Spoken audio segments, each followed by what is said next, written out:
Good evening. It is 5:30 p.m. on Wednesday, April 1st, 2026. Happy April Fool's Day to everybody. Hopefully you didn't get fooled today. And this is the regular meeting of the Sandpoint City Council is now called to order in council chambers at City Hall, 1123 West Lake Street, Sandpoint, Idaho. For the record, I am Council President Rule presiding, also present our city councilors Joel Spiro, Kyle Schreiber, Pam Duquette, Joe Tate, and Joshua Torres. Mayor Grimm is absent this evening. Under the city's adopted code of ethics and civility, as the presiding officer, I'm to identify law enforcement personnel serving as sergeant of arms for this evening and tonight. Police Chief Corey Kuhn is there in the back on the left-hand side of the table. We will now say the Pledge of Allegiance. If everybody could please stand. I pledge allegiance to the flag of the United States of America and to the republic for which it stands, one nation, under God, indivisible, with liberty and justice for all. Okay, as we proceed, next on the agenda, announcements and reports. For members of the public in attendance, if you wish to speak during this evening's public hearing or during the general public comment portion of the meeting, please complete a comment sign-up form and hand it to staff at the back table. Please note that our general comment time following announcements, the general comment time is following announcements and reports, will be the only opportunity for public to comment regarding new and old business and consent calendar items or other general matters not on the agenda that are pertinent to the business of the city of Sandpoint. If you wish to provide testimony during the public hearing, please note as much on your sign-up form and wait until the hearing has been open to provide your comments. Let's see, do we have any general announcements? I don't have any today. I usually get to go first, I guess, when I sit in this seat. Do the council members have any general announcements? Councilor Rule, I do. Go ahead. I have the Sustainability Committee meeting minutes, and we had a really robust meeting. I'm excited the committee is really pulling together. We only had one person absent, so we approved the minutes, and then our new business, Diana Duke was the representative for the tag team for the revitalization phase 3, and she shared what she learned. And then we had a guest, Wes Albin, who shared about the branch pickup that's getting ready to happen kind of towards the end of this month. And he tasked the committee to try to find something better to do with the branches than burn them. So I thought that was a pretty forward-thinking idea. We had a report on student pilot projects that we're doing. We have memorandums of understanding gone out to both BSU and Montana State. We had a report on Project 7B and Sandpoint Forward. The committee members were asked to help edit it for public release. And we went over our sustainability checklist matrix for protocols. And we talked about budget recommendations to come to the city. And committee member John Monks, who is, I wrote it down, hydrogeologist, had a business. Yes. Anyway, thank you. Hydrogeologist, he had a hydrogeoscience company. He shared a little bit about the blue-green algae in Chuck Slough and connected it kind of to the Syringa-Picton watershed. So it was interesting, and I'd like to bring him to the council perhaps one evening and share what he knows, because it's pretty good. And then we adjourned. I thought it was a great meeting. Great. Thank you for those comments. Is any other counselor have meeting minutes? Okay. I'll now invite any of our department directors, heads, to the podium for updates, and you guys can choose your order.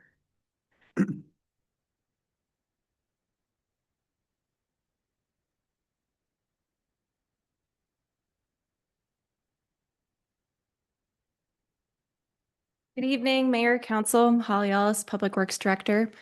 Two quick updates from Public Works tonight. The first is branch pickup is scheduled for April 20th. So the week of April 20th, crews will be going around and picking and collecting our branches. So you are welcome to trim your trees. Please trim your trees within the public right-of-way, particularly over your sidewalk. 7 feet above the sidewalk is what we ask. Once you have your trees collected, you can put them in the curb line. We ask that they're put parallel, and our crews will come by that week and pick them up. We are making one route through town, so please make sure that you have your branches out there by 7 a.m. April 20th. The other update is our Pine Street paving project is coming back. We'll see those pavers out there starting the first week of May. And this is on Pine Street between Boyer and Division. Madam President. I did notice something actually throughout this winter that the sidewalk that we recently put in on Pine Street, I think it's the western side of Pine and Ruth. There isn't a storm drain, and the way it's currently graded, the water collects right there at that ramp for the sidewalk. Is that something that's going to be addressed as part of that project? We don't have any stormwater improvements under this project. What we would have to do to address what you're describing is insert a catch basin. Okay. This project did not foresee that. What our pavers can do is try to work within their existing grades to slope around that ramp. So thanks for bringing that to my attention, and we'll try to do that with the sidewalk project. We identified that as a limitation and didn't have the funds to put in. I know exactly what you're talking about. Okay, put good. in the catch basin for it, but we'll try to pave so we can keep the stormwater draining to the north. Perfect. Thanks. Yeah. Thank you. You're welcome. I also see here it says Sarah's available to answer any questions regarding the financial report listed on item 1 of the agenda. If anybody had specific stuff for Sarah on that. Okay. Comes Jason. Mr. Welker is our planning and Parks and Rec. Development, yep, Parks and Rec. Yeah. We're going to be up here later tonight talking about some planning and zoning stuff with you, so I'll hold off on updates on that. But I do have a couple updates. 3-4 weeks ago, you guys gave the mayor authority to move forward with a contract with IPS Group for the implementation of a parking plan. Literally a few hours ago, we got V5 of that contract. Sarah, Cheryl, we're putting just final finishing touches on that. The mayor's in Europe right now, but within a couple days, probably by the end of this week, that'll be routed to him for signature. No changes really from what was presented 4 weeks ago here. But if you have questions about the details, please come see me. We can go over where we landed on all sorts of different little details. Nothing big has changed from what was presented 4 weeks ago. So happy to sit down with any of you and talk about that. I did go on the radio this morning, KRFY. I just checked. They haven't posted the podcast yet, but Chris Besser and I spoke for almost an hour about the parking management plan and implementation plan for that. So once that gets posted to the podcast page, I'll send you all a link. I think he failed to record the first few minutes of it, according to my wife, who listened on the air. Over the stream, I should say, but you'll get to hear kind of a lot of what you've already heard, but we put it out there for the public. The parking page on our website has been updated repeatedly since 4 weeks ago. I think there are 27 frequently asked questions that have come in via email, via social media, that are now answered there. Many of you have probably seen the explainer video that we produced. That's a very comprehensive overview of what is happening with parking implementation this summer. I'm not going to go into too many details because they're all answered on that page. So that's www.sandpointidaho.gov/parking. I encourage you to send people there if they have questions. I'm going to talk about a couple of recreation and parks updates. Ryan Wells is out this week. He drove to Utah for a pickleball tournament. He's coming back with lots of ideas, and hopefully we'll be scheduling our next pickleball tournament here quite soon. Those are really popular, great revenue generators for pickleball facilities as well. Starting on Tuesday, our new recreation coordinator, Josh Embry, will be starting. He's a part-time, year-round part-time position. He's a Sandpoint High School graduate, went through the Sandpoint tennis program, but he is not being hired to run tennis programs at the city. Ryan has those pretty well handled. By the end of next week, we will have had meetings with a couple different user groups. Sandpoint Sailing is going to come in on Thursday to meet with Josh. Josh will be overseeing the city's sailing programs along with Sandpoint Sailing Association. Sandpoint Softball, which is a Facebook group online, is super excited. I've been following their updates and also communicating with those administrators about bringing softball back. So I want to get Josh in the room with Sandpoint Softball to make sure we have at least co-ed softball running this summer. Some other parks updates. I heard from Woods this morning, who is the contractor who's going to be resurfacing our outdoor basketball courts. They expect to be able to get to that about 4 weeks from now. So we're hoping early May, these two courts out here are going to see a fresh coat of asphalt. We're not resurfacing City Beach and Hickory courts because they're in quite good shape, but we are completely painting them, including top coat, seal, and I don't just mean stripes. They're going to be fully painted in 3 different colors. I'm not going to tell you what colors. It's a secret. The Parks Commission selected them last month. Super cool. We've got 8 new basketball hoops at the city shop at City Beach, NBA caliber, clear backboard, breakaway rims. We are going to have the nicest outdoor public basketball courts in the region hopefully by the end of May. Might trickle into summer. Also at the last Parks Commission meeting, which unfortunately Joel could not attend. I don't think you were there, Joel. We kind of went over some of the desires for what we'd like to see in that Euclid right-of-way park. We talked about this a couple months ago. We own 60 feet of right-of-way, about 7,000 or 8,000 square feet of waterfront property down at the end of Euclid Avenue. We've put together a scope of work and put it out to our preferred services roster, hoping to get a landscape architect or 2 or 3 to submit quotes to do the landscape architecture and design for a new public park on the waterfront at the end of Euclid in South Sandpoint. So I'll keep you updated on that.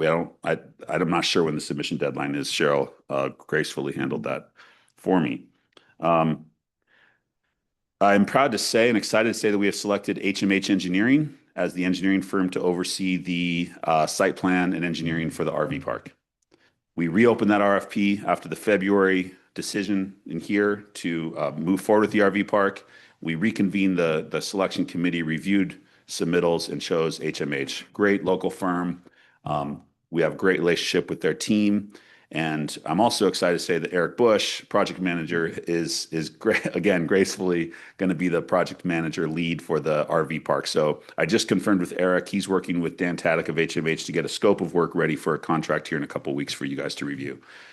We're aiming for our first public engagement effort around the RV park renovation for just 3 weeks from now, with a convening of the advisory group, which is going to be a subcommittee from the Parks Commission, on April 22nd. That's currently what's on the schedule. Probably take place in this room. It'll be open to the public. We're going to bring some original kind of basis of design to begin the conversation around what we want the RV park to include. Also included in this contract is going to be design and engineering for a rehabilitation of the City Beach parking lot.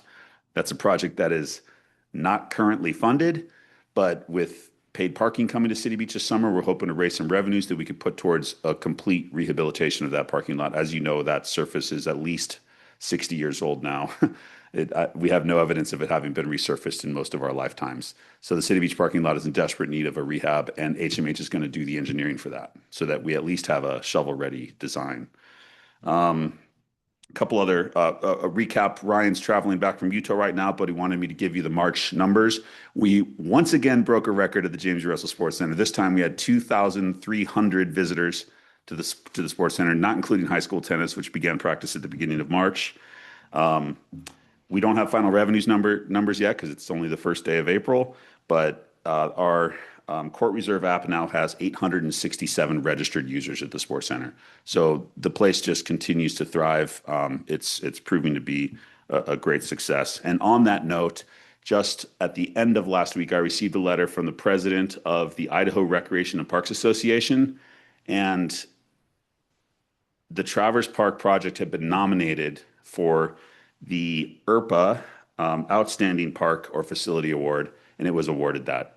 So on April 20th, Ryan Wells is going to go down to Twin Falls, Idaho, to the annual IRPA conference and accept the award for the statewide Outstanding Park or Facility.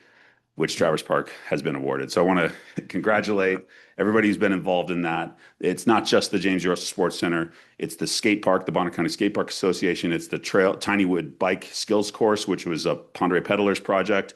It's the Rotary Picnic Shelter, which is a Rotary project.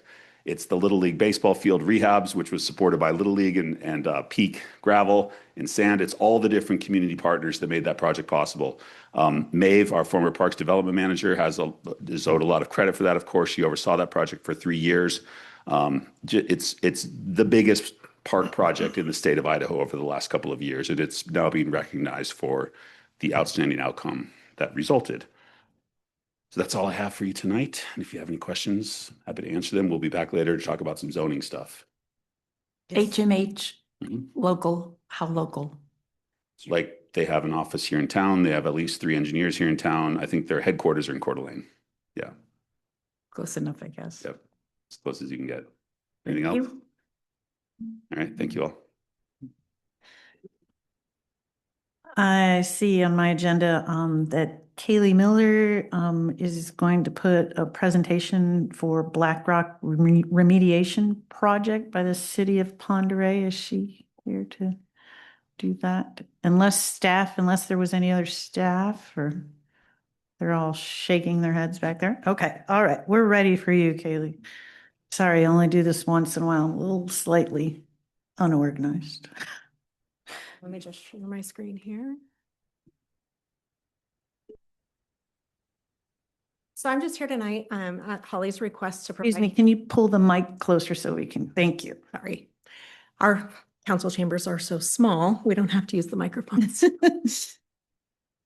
So I'm the planning director for the city of Ponderay, and we've been working for decades on a project to clean up the contamination at the Panhandle Smelting and Refining site that occurred in the early 1900s out there in Ponderay, and we all know it as Black Rock. It left behind a lot of contamination, a slag pile. And so we've been working over the years to find a mechanism to be able to clean that up. And through a grant that we were issued, it's a multi-purpose grant through the EPA, we were able to get funding for a portion of that cleanup effort, and then additional funding through DEQ from their bill funding and ARPA funding. And so we're able to finally get that underway. And I am very excited to announce that after several years of delays, we are planning on kicking that off on the 7th of April. We've been working with Holly to gain access through the water treatment plant so that we can get our equipment and the clean materials that need to be hauled into the site through that location. So she's been great, and we really appreciate that. And later on your agenda, you have a MOA to consider that would just provide and outline the details for that agreement. So this project, as you can see, it'll connect into the existing Bay Trail. It will create a breakwater trail that wraps around the front of Black Rock, so that will prevent the wave action from eroding that rock further. We decided to keep the slag pile since it is so iconic for the area, but wanted to provide that protection. So the walkway provides separation. It also receives a concrete cap on the top that'll be dyed black and stamped like stone to try to keep the original look. And then we're preserving all of the remaining historical features that are on the site out there. There'll be some trails that'll be added back and forth through that. The contaminated materials will be placed in the area that you can see at the top of the screen, labeled the repository. And they'll be encapsulated in a fabric so that water cannot penetrate. There'll be drains that'll be placed around it, and then covered under with about 12 feet of clean soil. On top of that, we'll be planting sort of a garden area to try to make it a feature for the site, and also to not encourage anyone to want to dig there in the future. So we are super excited about this. Our current schedule shows starting on the 7th and completing the work in about mid-August. You'll see the MOA does grant us the ability to go through until October. There's just so many historic parts and environmental parts. We wanted to make sure we had a little wiggle room just in case anything else comes up out there on the site. So exciting things. This is the first step towards our front yard project that we've been working on. And hopefully we'll find funding for the underpass and be able to connect these together and extend that Bay Trail. Any questions? Any questions, counselors? Will we have questions during that agenda item, or? is Yes, now if the- you have, Okay. yeah, I think this is more of a presentation, but if there's something specific to the agreement, I think you could ask them then, be more appropriate. Question? If it's just basic, yeah, unless it has to Yeah. do with the agreement, we should probably wait until. Well, I'll just go ahead and ask it and we can Okay. determine. As far as the access and the trucks will be going through, how is that going to affect the user experience as far as people using the trail? So there will be some trail closures. There's just going to be so much material. There's about 450 loads of material that have to be hauled into the site. So we're trying to condense those haul days so that we can limit the closures on the trail. And then once we complete our work, they'll be fixing the trail on their way out and providing a new 3/4 inch surface on it. So it'll actually be upgraded in the end. Okay. Is this an appropriate time to discuss this or should we wait till the agenda? I think we should wait till the agenda item. Okay. Sounds good. Okay. Thank you. Okay. Thank you. And I'll ask staff again, was there any staff that needed to make any more announcements? Okay, I'm getting lots of head shakes back there. This is now the public comments portion of the meeting. If you wish to speak and haven't yet completed a sign-up form, please do so and hand to the staff member at the back of the room. The purpose of the general comment time is to allow members of the public in attendance to address the mayor and council regarding items included on this evening's agenda under the consent calendar or old or new business. For purposes of a general public forum, you are also welcome to comment on any topic pertinent to the business of the city of Sandpoint, not included on the agenda and not anticipated or scheduled for future public hearings. Please note that council cannot take testimony on any planning or land use related matter outside of an official public hearing. I would like to make everyone aware that the city does have a policy on public meeting decorum. The rules are posted just outside the chamber's entry doors. In summary, I would ask that everyone please be pleasant and respectful, not make derogatory statements about others, including city staff, not be disorderly and disruptive, no calling out, clapping, or holding up signs. Public comment time is for comments only, no questions or debate. You are welcome to contact the mayor or any of the councilors during regular business hours if you have any questions or concerns. This is the only general public comment time that will be offered this evening. Those attending remotely who wish to speak may raise a hand on Zoom at this time. When it's your turn to speak, please state your name and whether you reside in Sandpoint city limits. Each speaker will have up to 3 minutes. Madam Clerk, do we have anyone who would like to speak this evening? Madam President, we have Jane Fritz.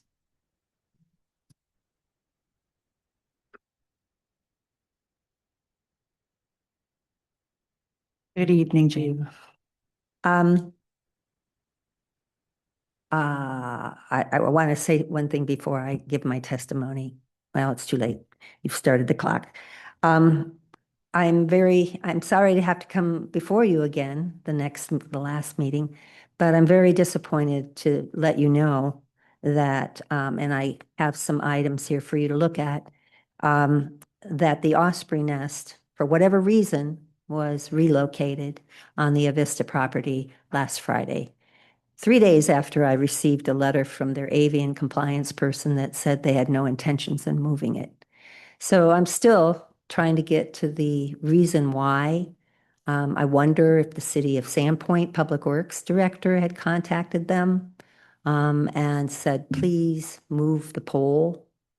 I don't know the answer. I don't want to make assumptions, but it's extremely disappointing because you can see on the one page with the pictures of where it is now. It's very close to the substation, very close to electrical poles. I was on the FERC relicensing team for the 2 Clark Fork dams, and you can't believe how many birds are electrocuted, ospreys, eagles, and so on. So putting the birds at risk is what has happened, making them more vulnerable. This particular nesting pair, though, are pretty resilient, so I'm hopeful, but it's just very disappointing. And then my request is, I mean, I've heard from other people in that neighborhood that don't want a sidewalk on the south side, that's why I included the picture that shows where it ends right now. And the fact that the trees are planned to come down. Our request to those of us who care is that the cottonwoods that you can see, and I don't know exactly which cottonwoods, the smaller ones, are on a Vista property and which are on city right-of-way property.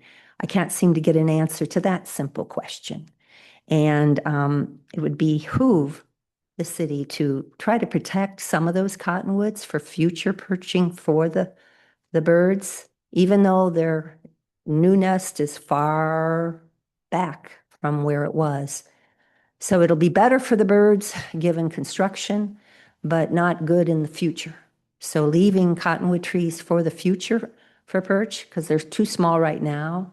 And I don't think they're going to be a problem. I have cottonwood trees right next to my driveway. I don't have root problems and so on. I know that's often what's said. And because you saved the maple tree, I'd like you to save some of those cottonwood trees and especially work with Avista to save some of those that are on their property.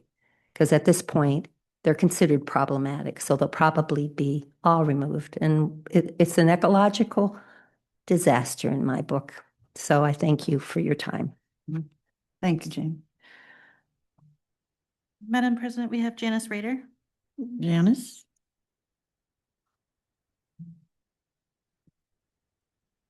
Good evening. Good evening, council members. Thank you for your time. I had a meeting last week with Haley and several other department heads about 4th of July.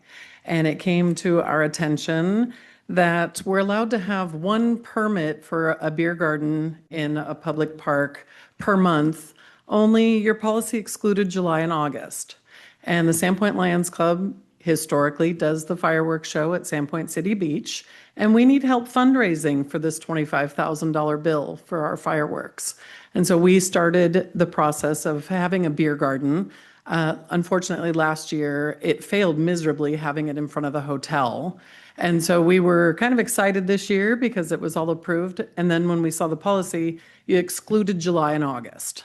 And so we're hoping to file an amendment, if it's possible, if you guys could amend it to July 4th, so that we could have a beer garden there at City Beach to help offset the cost of the fireworks.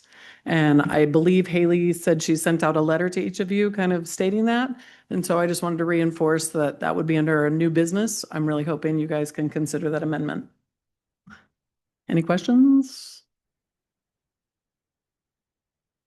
I don't believe so. Thank you so much. Thank you for your time. Mhm. Madam President, no one else has signed up at this time. Okay, thank you. The next would be, that concludes the general public comment portion of the meeting. Next on the agenda would be the consent calendar. For the record, the total amount of bills for approval is $1,471,802.44, reflecting 672,972.23 for regular payables and 798,825.21 for payroll. Council, do you have any questions, or are there any items you wish to remove from the consent? Okay, I see no questions or removals. I'll entertain a motion to approve the consent calendar. So moved. Second.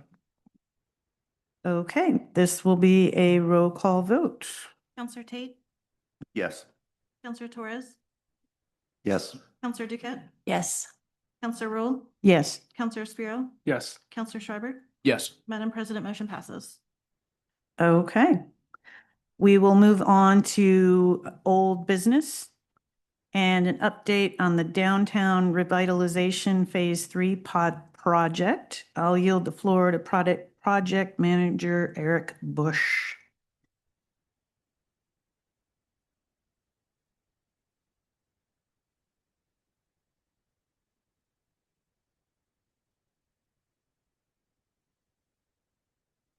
Good evening, counselors. Eric Bush, project manager and city forester. Bear with me 1 second while I get my screen share up. While we're waiting on that, I do have Matt Gillis with Welch Comer Engineers joining me tonight.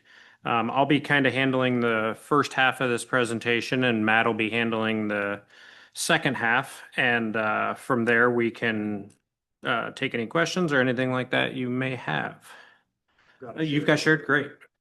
This is the third or fourth update we've provided to City Council on this project. What we're ultimately requesting tonight is, as included in your staff report, is approval on Welch Comer's basis of design memo, and so we can proceed to 30% design on the project.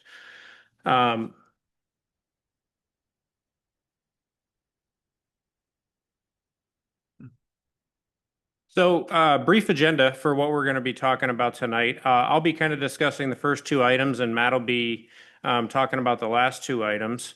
We'll kind of go through how we have conducted outreach so far, what we'll continue to do, and what we've heard from the general public. And then Matt will jump in on recommendations and the like. So I'm going to take a little bit of a step back and set the stage a little bit just as a bit of a refresher here. So some of our goals for revitalization phase 3 project are one and first and foremost, deliver a community supported design and construction for the project. So part of that, what we've been intending to do so far is have a robust public process, and I think we've been pretty successful so far. The second goal is to take what we've learned and installed from phases 1 and 2 and improve upon that. I'm not talking about wholesale changes here. We're talking about kind of lessons learned and make some improvements so we don't have some of the same minor challenges we've had with phases 1 and 2. Third is replace some underground aging utility infrastructure. Fourth is improve pedestrian and bicycle facilities. We'll tell you a bit more about that. And fifth, this is kind of bookending the first goal, is to have a transparent design process. And so far, I hope you've had a chance to visit the webpage for revitalization phase 3 that I've been building. It's kind of a work in progress, so it'll have more and more information, hopefully every time you check it. But most recently, I updated the boards that we utilized during last week's public meeting. So if folks weren't able to attend the meeting, they can view the boards online. What I will be including soon is an online kind of comment form. So again, if folks weren't able to attend or haven't been able to get in touch with me, they can do it right from our website, and I'll be able to get comments directly to my email inbox, and we can track them that way.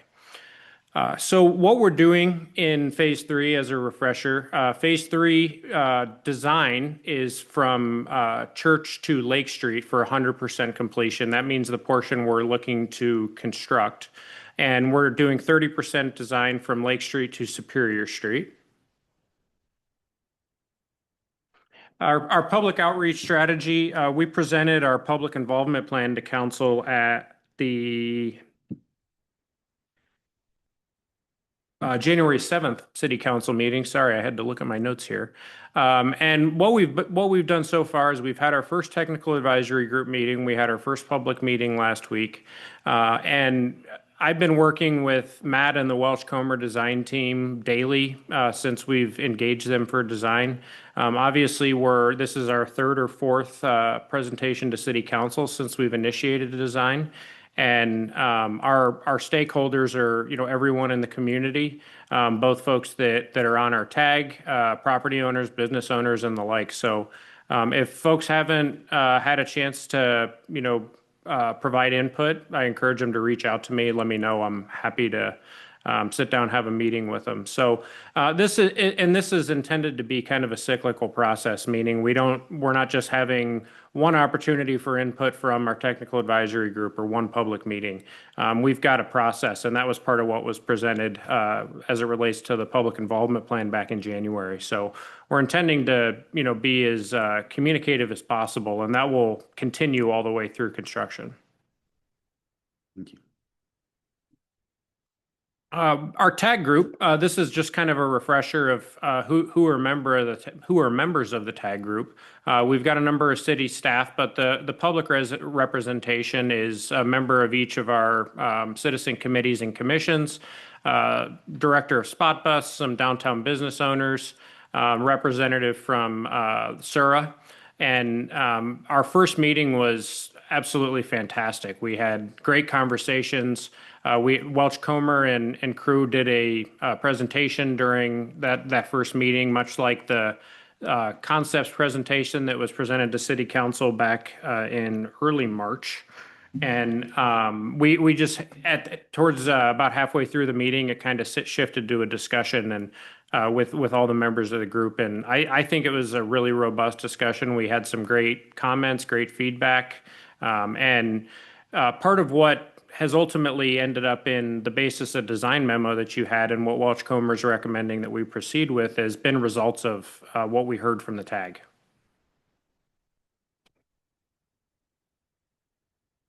Last week, we had our first public open house at Community Hall. It was fantastic. We had, I think the final count was 52, give or take a few people, members of the public show up. And it was one of the most well-attended public open houses I've been a part of in my time in Sandpoint. We had a number of different tables and boards set up, many of which are right out here. Hopefully you saw them when you came in today. And the drawing on, or the picture on the right is a map of kind of downtown and that includes some of what Welch Comer has recommended. And Welch Comer came with some little models of trees and benches and various different site amenities that folks had the opportunity to kind of move around. Say we want trees located here and that sort of thing, and all of that was kept track of. The idea of the public open house was to provide as much input as possible, but it was kind of set up in you come in and you go to the left and you work your way around so you can kind of get the information in order. And one of the coolest things we did was photos of which are up on the screen now. We had these two boards with on the left kind of various iterations of some different site amenities that we might have downtown, and the idea was to kind of get an informal poll of what kind of feel the community likes.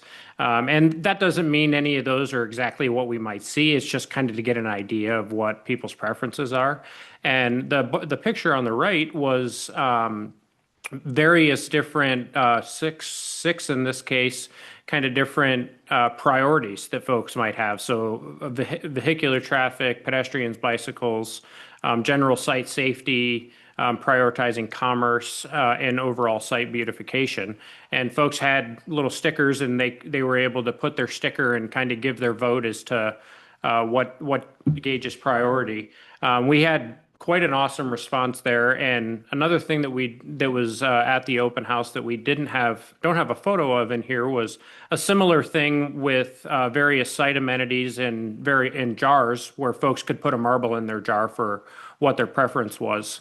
So the idea was to kind of get a little bit more hard data as best we could during that site type of public open house to help us make some decisions on how space is allocated. Space meaning, vehicles, pedestrians, site amenities, that sort of thing. So general summary of what we heard from the TAG and from last week's public open house, slow traffic generally in First Avenue corridor, improved site safety for pedestrians and bicyclists, and have a large emphasis on walkability and bicycle access. Creating this idea of third space. If you're not familiar with what third space means, that means a spot that you can go hang out and you're not expected to spend any money. Basically, shopping malls were a place a lot of people did that back in the 90s and the like. We've lost a lot of those third spaces, but we have the opportunity to create some in our spaces downtown. Another thing we heard was just a more active and inviting downtown generally. I think we've done that pretty successfully in phases 1 and 2, but obviously we haven't done phase 3 yet, so we want to kind of keep that momentum. This one was a pretty interesting one, was parking function over quantity. So having parking spaces, parallel spaces and the like, where they can be kind of the most successful instead of just having spaces for the sake of spaces. So that was pretty interesting. Overall, one of the general things was prioritizing commerce, safety, and beautification of our downtown. I think those are pretty clear goals that we can move forward with. We heard from a number of business owners that showed up that are in front of kind of this downtown phase 3 area and naturally concerned about access to their business during construction. I think Matt could go into a little bit more detail on that, but there's all sorts of different mechanisms that we can use during construction to minimize the time that folks are affected. We can't not have folks be affected at all if construction's going on right in front of their business, but we want to be good partners and work with them to minimize that to the best extent possible. And one of the last things we heard, and this is in the 30% set down at Superior, was general public support for the roundabout at Superior and First. With that said, I think, this was a general theme, big idea. Shift from a through corridor to a destination, meaning you're not just using this stretch of First Avenue in your vehicle or on your bike to get through the area. You want to stop and spend some time there. Great. Good evening, Council. Matt Gillis, Welch Comer. You've seen me before. I'm happy to be here, and good job, Eric. He I think, properly described that things are going well. The feedback we've been getting is exceptional. A lot of interaction and dialogue, and it's been fantastic. I'm going to switch gears just a little bit towards. If you remember in February, I came and said, "Hey, this is introductory. We don't need anything from you yet. The next time you see me, we're hoping for some direction." And so that's the reason we're here. I'm going to run through a bunch of recommendations. Generally, they are in accordance with that memo we provided. So if you have questions, need clarification, I've got about 13 items to go through one by one. I'll be brief, but stop me. I want to make sure that you're comfortable when you're making your decisions. So I will start with some general recommendations. These are high level, global. They impact the entire project. Some of them are very simple, easy to decide on. But the recommendation number one, we're not looking to change any lane configurations. It's still 1 lane northbound, 1 lane southbound. Okay, so that's number one. Number two, where possible, where it works, where it makes sense, we want to increase some friction in the downtown because we want low speeds, right? So by reducing lanes to a reasonable width, which will work very closely with your technical staff, we get two benefits. We get to slow people down, and then we just gain some real estate. So we get to decide what to do with that extra space. We could do sidewalks, or we could do whatever, pavers. So that's number two. Number three is pretty obvious. Just like you did in phases 1 and phases 2, we recommend the enhancements associated with all the hardscape stuff, the trees, the lights, the poles, and the street furniture. Street furniture, benches, bike racks, garbage cans, those types of things. It's pretty simple. Number 4, any questions so far? Okay. Yes, sir. When you say narrow lanes, how narrow are we talking? Well, I don't want to commit to anything yet because I want to run that through your technical staff, but it's nothing that's going to be impassable. I think the days of 14-foot lanes we need to move on from that, especially in a downtown, because you want some healthy congestion in your downtown, right? So they could be 11-foot lanes. That would be reasonable. But again, I think that's a technical conversation we need to have with staff. Okay. In the design phase. And then you and I had talked about this a little bit beforehand, but when we're talking about planting strips and trees, the success of a tree often is directly correlated to the size of the dirt area around it. So, is there any opportunities throughout the design for a larger area, not uniform in the planting strip that we could put, a larger species of tree maybe further away from the building so they don't constantly get cut back as they get bigger and bigger? The answer is yes, and I think I'm going to show you graphically some of those possibilities. Okay, I might jump at the gun. That's okay. And Counselor Schreiber, a lot of, when we'll start to make some of those decisions is when Welchcomer starts to get to that 30% design level, we'll have a general idea of where our costs lie. And then we can start to prioritize some of those things. One of the things that we heard, street trees were in the marble jars. That was one of the options where you could drop a marble in the jar during last week's public meeting. There was more marbles in the street trees jar than any other jar. So we've heard that it's a priority. We obviously know as staff and as city council that it's a priority, but the community agrees. So we're going to be figuring out how we can accommodate that. Perfect, thanks. Yep, well said. Thank you for the question. Number 4, design vehicle. So it's easier to describe what we're not designing downtown for and then segue into what we are. So we're not designing the downtown streets for a Walmart type truck, a 67-foot long giant semi truck. Now, there could be an occasion when a Walmart truck or something equivalent to that accidentally finds its way in downtown, and we need to be able to get it out of downtown. We don't want it to get stuck, but we want it to be difficult because we're trying to find this balance. What we are designing for, think of a spot bus, a Amazon delivery truck, a UPS delivery truck, food service truck, that are slightly shorter, and then the recreational vehicle pulling a boat. That's a key design vehicle that we need to get through, and we are very aware of that. So that's number 4. Along the same lines, where we can reduce corner radii, and all that means is the intersections get slightly smaller. The benefits we get is it's kind of like a kink in the hose. We create some friction like we want in downtown, and the biggest benefit is we shorten the crosswalks. We keep people out of the street for a more amount of time, which is a good thing. Any questions on those first 5? Okay, those are pretty general. Okay. Now we'll get into some specifics.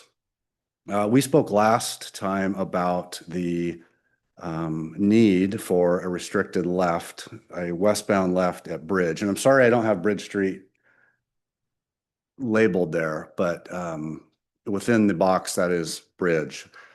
North is to the right.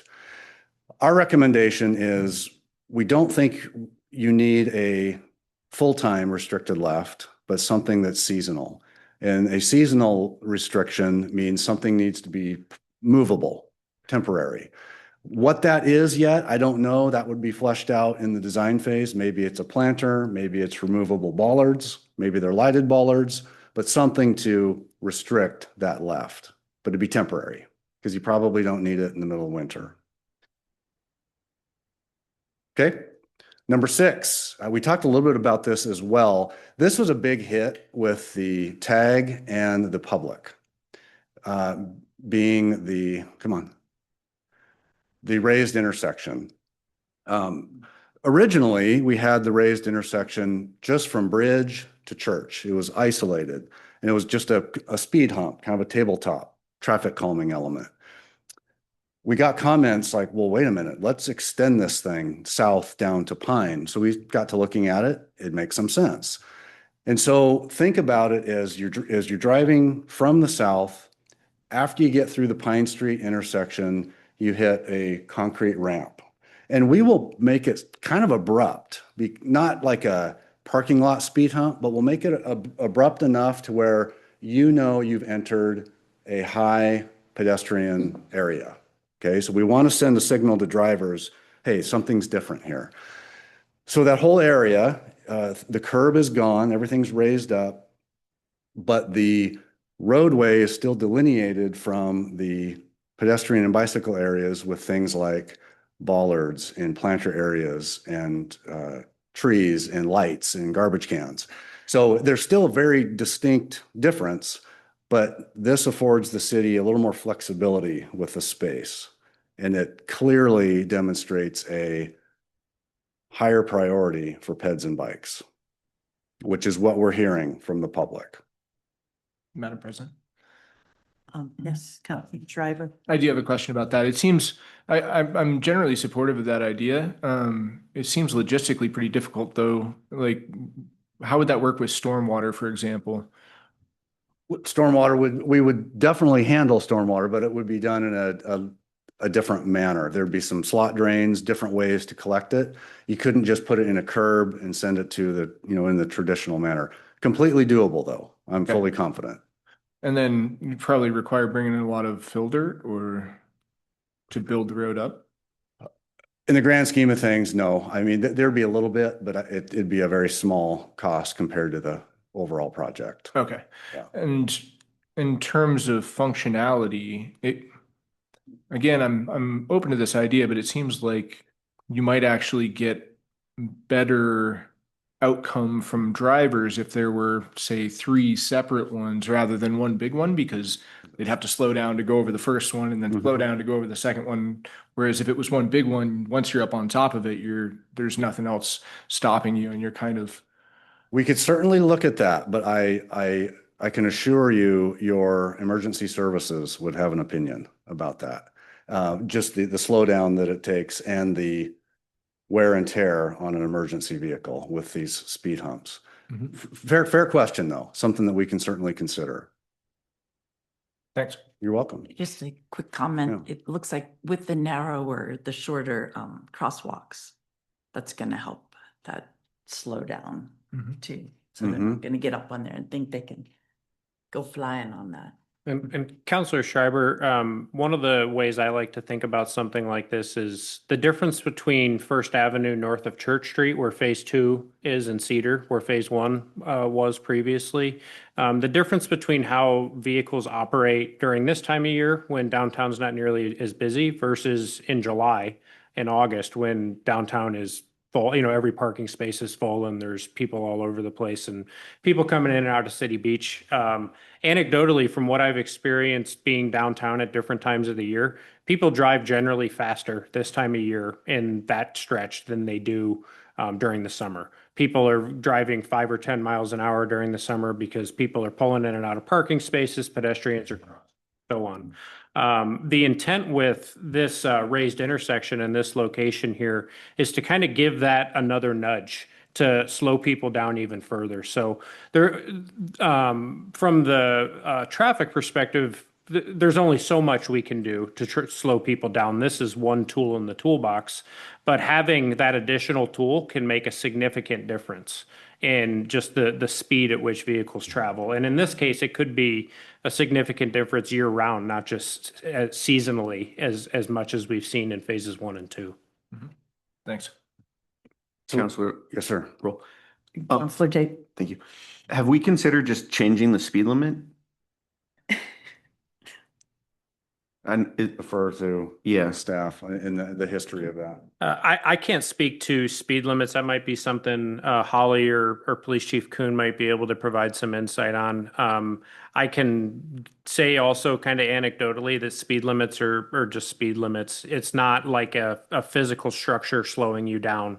It's a sign, right? yeah. I just think it's kind of obvious that it's 25 through downtown's pretty fast. So And they don't go 25. no. So if I might They're make, yeah, right. If I might make a comment, I happen to work on Michigan Street between the high school and the, I don't know, what is that? The little farm store there. We just got a new 15-mile-an-hour speed limit sign put up not too far, and I can watch it and see it, and it doesn't really slow them down. Sometimes those kids can reach 60 from the corner to the other end of the street, and I think they need to spend more time at State Line Dragway. So occasionally when it gets out of hand, we do make a non-emergency call to the police station. So you can really put up as many signs as you want, but you have to design for slower traffic. And I would also point out that the area that is out in front of Outdoor Experience, where those curbs pinch together, my experience is that people tend to slow down because that road comes together and it's a very obvious crosswalk. So I think that that's how I envision how this section is going to go, by pinching and raising. And you can't really control anything beyond your own nose about how people drive. But I think you can put things in their way to slow them down. It wouldn't be in lieu of traffic calming measures. It was, and where you're talking is like the per capita of underdeveloped brain drivers versus Sandpoint. But yeah, just a very high level question about speed limit overall. Yeah, yep. Mhm. And I'll just add, Councilor Roll, you described it very well, just a little bit of detail. I'm not aware that we have any traffic studies in this area of recent time, but we do develop by state law. Our speed limits are based off of they're based off of engineering reports and the 85th percentile of speed. So they would actually go out there and record the actual speeds. So as Councilor Roll described, if you can design for traffic calming elements to encourage slower, calmer speeds, then you can get that 85 percentile down and adjust your speed limits accordingly. Madam President. Councilor Schreiber. Thanks. While we're on the topic of traffic calming, I noticed that all the parking spaces are parallel. And I really like in phases 1 and 2 how they alternate between diagonal and parallel to create sort of a chicane effect as you go down first. So I guess that's one thing that might be good to consider, is putting diagonal parking on the west side there, so that when you get to, as you're traveling north, when you get to Church, then you chicane over to the west. Yep, that's astute. And we've had that conversation, and I think that's definitely on the table. We'll go through some of the sections, and I think we can talk about it more there, if that's okay. Yeah. Yeah, okay. And Councilor Schreiber, just to add on briefly to that, I've referenced in how the two different right-of-way widths we have here, 60-foot and 80-foot. This is an 80-foot stretch. We have a lot of things that we're trying to fit into those 80 feet. Angled parking is something we could absolutely do. It comes at the cost of perhaps pedestrian space, perhaps street trees, perhaps benches. So there's a give and a take with any of those things, but there's absolutely a benefit to go in that direction as well. Perfect. Thanks. I got one quick question. Yes, sir. Councilor Torres. What's the conversation about the sidewalks? Are we going to keep the lip of it, or are you going to take that down?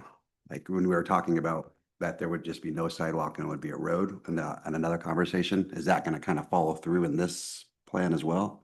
Correct. So in this tabletop raised intersection arrangement, the road would rise up to the top of the curb. So it'd all be one grade. Copy. Okay, we've gotten through 7. Let's go to number 8. So number 8 is left turn at Pine. Early in the project, I was trying to figure out, is there a way we can get rid of the left turn at Pine? I quickly realized, based on the traffic data that we got, that wasn't going to happen.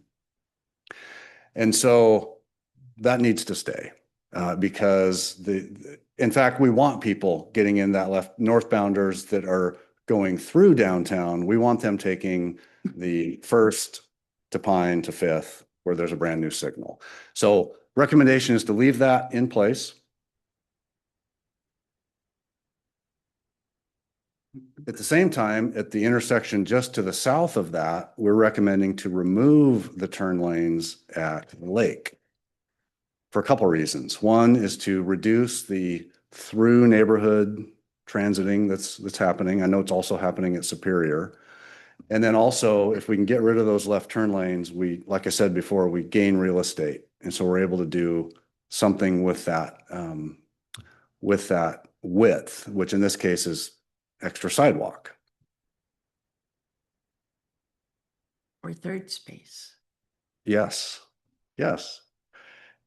Number 10 is a shared use path recommendation on the east side. This is also very popular. We ran the tag committee through these different gyrations of how do we have a completely separate bike facility from the pedestrian facility, Or do we design it carefully to let them share a space so they intermingle and we'll have to think about how to keep it safe, whether it's signing or education or surface materials.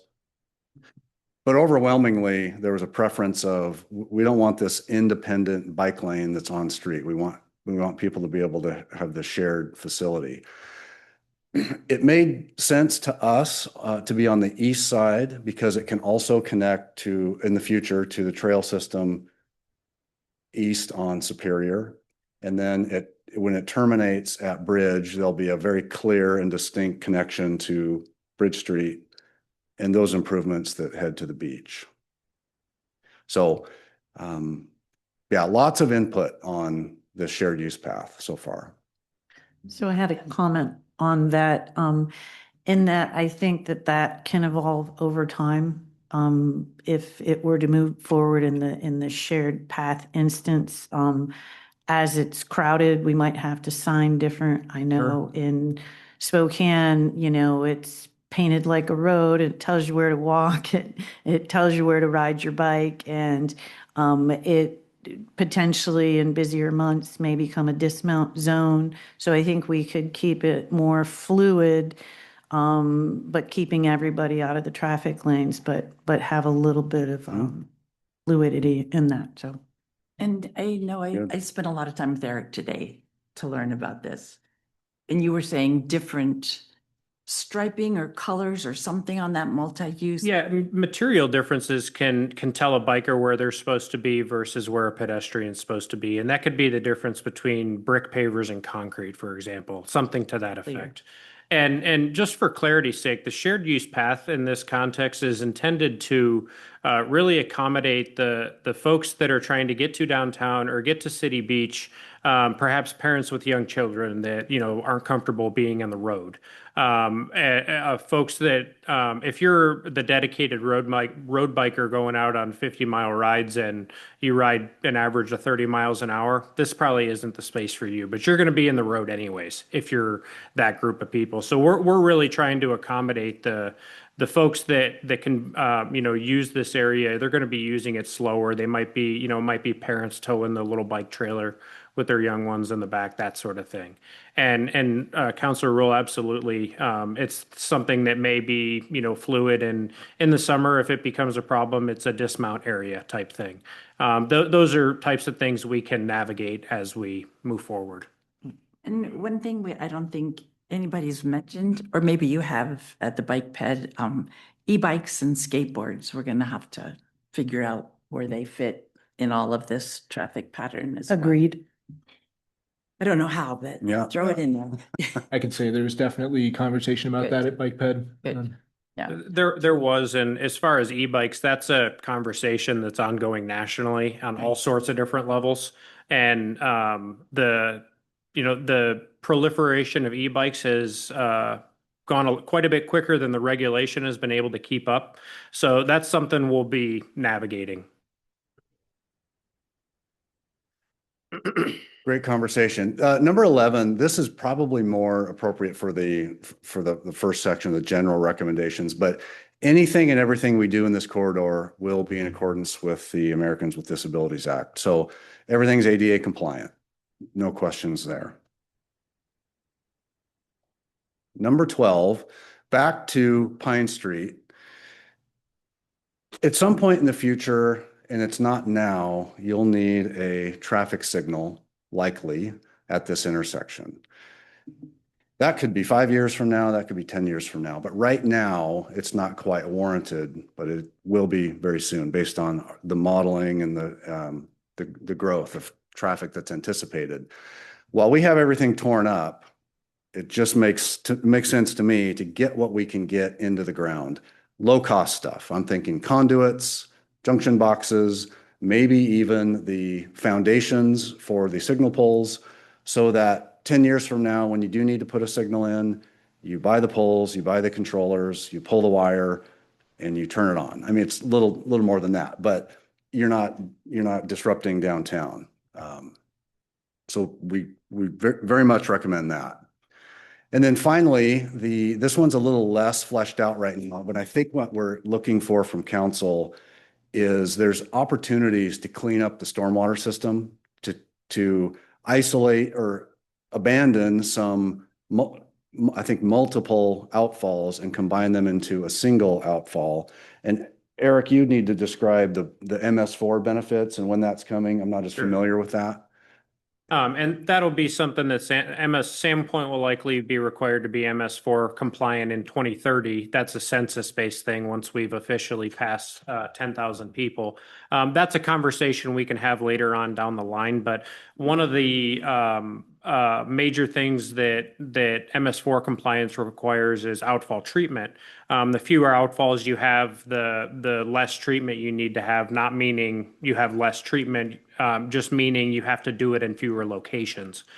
So the opportunity to potentially combine some of these outfalls as a part of this project gets us headed in the right direction. What Welch Comer has prepared so far with respect to stormwater hasn't dived that deep into figuring out what exactly that might look like. That's something that will be progressing as the design progresses to 30%. So we'll have more info later on that. So very quickly, another way to look at all the recommendations that we've described is actually the actual street sections. And this has been mentioned a couple times tonight. Remember, we have two different parts of this project from a available right-of-way standpoint. South of Pine, that's what we're going to look at right now. We have 60 feet of width. Okay, north we have 80. Both of these are south of Pine. Think of the one on the top is right at Pine where we have to have that left turn lane. In fact, yeah, so I don't know if I can point on here, maybe. Mm-hmm. So right about there, okay? So we've got 3 lanes instead of 2 lanes. We have a southbound, a left turn lane, and a northbound. And so outside of that, we have our tree planting areas as wide as we can get them, and we have sidewalk. Those two are competing for space, right? So if you increase one, you decrease the other because we have to have those 3 lanes for that particular location. South of that, it opens up a little bit. We get to drop that middle lane, which affords us to utilize the space for something else. And so what we are recommending is slightly wider sidewalks and slightly wider tree planting areas. So they're both of them get a benefit. Because when we drop that lane, we'll gain about 11 feet. Or if we split that difference, it can kind of be shared both sides. These aren't mirror images of one another. Both of them will show just a regular sidewalk on the west side. And remember that shared use path. I should have colored this maroon instead of blue, but it's that same maroon path that we were just looking at on the previous slide. So peds, bikes, they're sharing a space, even some outdoor dining or retail or some other use for that area. Details that can be worked out in design. Now we move up north of Pine. Now we have much more space. We have 80 feet of right of way. The top image, the top section is really just what we're matching into. Councilor Schreiber, this is what you mentioned with the angle parking. You've got the wide sidewalks, both sides. You've got parallel on the west, 2 lanes of traffic, and angle parking on the east side. So we have to match into that, right? Because we're tying into it. Just south of that, what we are recommending at this point, everything's changeable, is, well, one, the curb has gone away. So you see this, there's no more vertical element here. It doesn't mean there won't be a separation. We'll just do it in different ways. But we don't have the angle parking anymore. We've swapped that out with another row of parallel parking. So parallel both sides, 2 lanes of traffic, wide sidewalk on the west side, slightly wider planting area for healthier trees, perhaps lengthening their life. Same thing on the east side with respect to the planter area, and then a nice wide area over here. I don't have exact distances yet because I think that's a design discussion. We'll start nailing down that stuff. But think about this space in, the 15 feet kind of area as far as width is concerned. So that's just a different way to look at all of the recommendations so far. So this is just a list, and I'm happy to go through any of these in more detail if you'd like. I just want you to be comfortable. But what we're asking for is either and maybe the easiest way to do it, if you support all the recommendations, is just to accept the basis of design memo as submitted, because that's in line with this. Or if you have changes, we should talk about it. And may I? Councilor Duquette? No, the details I was told can be added later. This is just a broad overview of these 13 things. Excellent point. Yes. So We can- this is still high level concept stuff. We haven't gotten into the weeds with design. Mhm. Because there's a lot of things we've talked about, I know, to make it different and nicer, but that's not what we have to talk about right now. And I did want to say something about the I can't say that, civil cells Silva, yeah. Silva cells. for trees. Yeah. Because I was talking to Eric about the sidewalks, how, we put the sidewalks in after the trees are in, and the trees pop up the sidewalks, and the trees aren't happy. And if we could get the infrastructure for that under where we want to put the trees, that saves. And you could explain what that is if you want. Yeah, counselors, if you're not familiar with what a Silva cell is, it's a product that's utilized in downtown spaces primarily that gives additional soil volume and room for roots to grow, for tree roots to grow, without necessarily greatly enlarging the kind of tree well space at the surface. So this is a physical construction that's kind of below grade that allows your roots to grow further, and you can then have sidewalk and the like on top of them. You still have a 5x5 or 6x6 or larger kind of surface level tree well, much like we have in phases 1 and 2. But this is kind of a design detail that we can figure out as we progress in design, but it's something that the data's in, and these things work fantastic. They're expensive is a bit of a caveat, but that's part of what we'll be able to flesh out when Welch-Comer gets to 30% design, and we can see what and how much of this type of thing we can afford. There are some other options to give trees a better chance for survival, but this is one that is vetted nationwide as something that works really well. Sounded exciting. Thank you.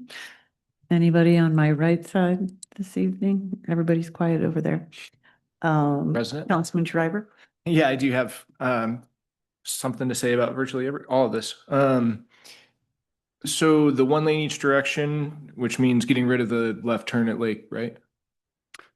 Yes. Okay. Yeah, I'm all for that. I think that's a great idea. Keeping the left turn at Pine, yes, definitely do that. I loved your answer about 11-foot lanes. That was the same number I was thinking as well. I already mentioned the oversized planters for large species trees. The raised portion for a whole block, I'm not 100% sold on. I'm open to it, but I feel like I need a little bit more info before we go too far down that road. Which part? Having a raised intersection all the way from Pine to Church. Councilman Schreiber, I don't want to interrupt you, but from staff and from, I'm sorry, I forgot your first name, Matt. If we could maybe get some references, I think it really helps people to have little short video clips or pictures of ones that are currently in use in other cities. And so that might help all of us take that in, how it functions a little bit better and make a more informed decision. So, Like the wonder of. Well put. Let's see, where were we? Raised intersection, left turn at Pine. Oh, seasonal left turn restrictions. I love the reduced corner radii is an absolute must-have for me. I love to see that you bumped that southwest corner of Pine and First all the way out. That radius is way too huge as it is right now, and that opens up a lot of real estate for other uses, I think. What else? The shared use path. Yeah, again, I'd love to see it, definitely want it. I'm concerned about only having it for 2 blocks or 3 blocks. So, you know, I I know that we just received a grant to upgrade pedestrian infrastructure along Superior from basically from the highway to First. And so I'd love to see those and I know this is kind of outside the scope of your project, but I'd love to see those two projects work together so that we do get a continuous path right off the bat and not sort of a block of path here and then 10 years later a block of path there and then another 10 years it finally becomes a full actual usable thoroughfare. And Counselor Schreiber, if I can interrupt real quick. Matt, if you could go back to your overall aerial showing the whole corridor. What Welch Comer is proposed in red that kind of wraps all the way to the east on Superior. Obviously, part of that's outside of the scope of this project, but the 30% set that goes south of Lake Street from Lake to Superior does include exactly what you're describing. So the proposals there, of course, we don't have down to Superior is not included in the scope of work for construction. The intent is that when that stretch of First Avenue is reconstructed, that we continue with what Welch Comer's recommended here. Excellent. Yeah, that's what I was expecting. I guess what I'm trying to convey is that I'd be willing to shift some of our budget around in this project to make sure that we complete that path all at once rather than putting that budget somewhere else and then having that path sit unconnected for years. And then, oh, the stormwater. Yeah, I'm all for incorporating stormwater into this project. The one comment I had on that was I'd love to see some more of those little rain gardens that we have elsewhere in downtown. Obviously, we need a better maintenance plan on how to keep those functioning properly, but I do think that those sort of on-site stormwater pits are a great idea, and we should incorporate those in the design. Let's see here. The light at First and Pine, I am 100% opposed to putting a light there, but it does make sense to put the conduit in. So yeah, definitely do that. And I think that's all of them. Okay, thank you, Councilman Driver. Councilman Aspiro, do you have any comments? Yeah, thank you. With the no left on Lake, I'm just curious, what does enforcement look like? Like, is there just gonna be no sign turning left? Is that the idea? I mean, people, if there's no blockage, people probably will just turn left until. Good point. So we'd have to when I say no left, we're going to remove the left turn lanes. Okay. We hadn't gotten to where, is it a double yellow? Is there no left turns? Fair question, but hadn't gotten there yet. Okay, no worries. Thank you. That was it? That's it. Wow, okay. Yeah, good job. Councilman Tate. Let's see. I guess I'm just kind of worried, not worried, but curious about the timeline, when it will start, how will business be affected? What are the steps involved there? That's a great question. Let's go to our schedule. So we are right where that big red star is right now. And then provided we get direction, whatever that direction is from council, we're going to race through a 2-month preliminary design process. During that process, we'll go back to our tag. That's what this little blue box is, our technical advisory group, get more input from them, go away and do some more design work. Then we'll go back to the public, show them what we've been up to. Here's what we heard. Here's what the council directed us to do. What do you think? Then we'll come back to you beginning of June-ish with, okay, this is what we heard. We're done with preliminary design. Are you ready to direct us into the final push to get everything done? So I'm getting to your answer, Councilman. The current plan is to go to bid advertisement kind of between the middle of July to the end of August, and then right after Labor Day, start construction. We will not get done before weather shuts us down. So the current plan is we'll build after Labor Day, shut down when weather forces us to, start as soon as weather allows us to in 27. with the goal to be done by Memorial Day. To your question about impact, there will be an impact. There's no way around it. It will be hard. It will be a pain for people, and we should just be very clear about that. That said, we're going to do everything we can to minimize that impact. And I may have shared this last time. One of the tools we have, and one of the biggest concerns, are how do people get to my business? I need my front door open. That's the most important thing. And so we'll probably have a clause in the specifications that requires that allows the contractor something like 3 days of door closure. Okay.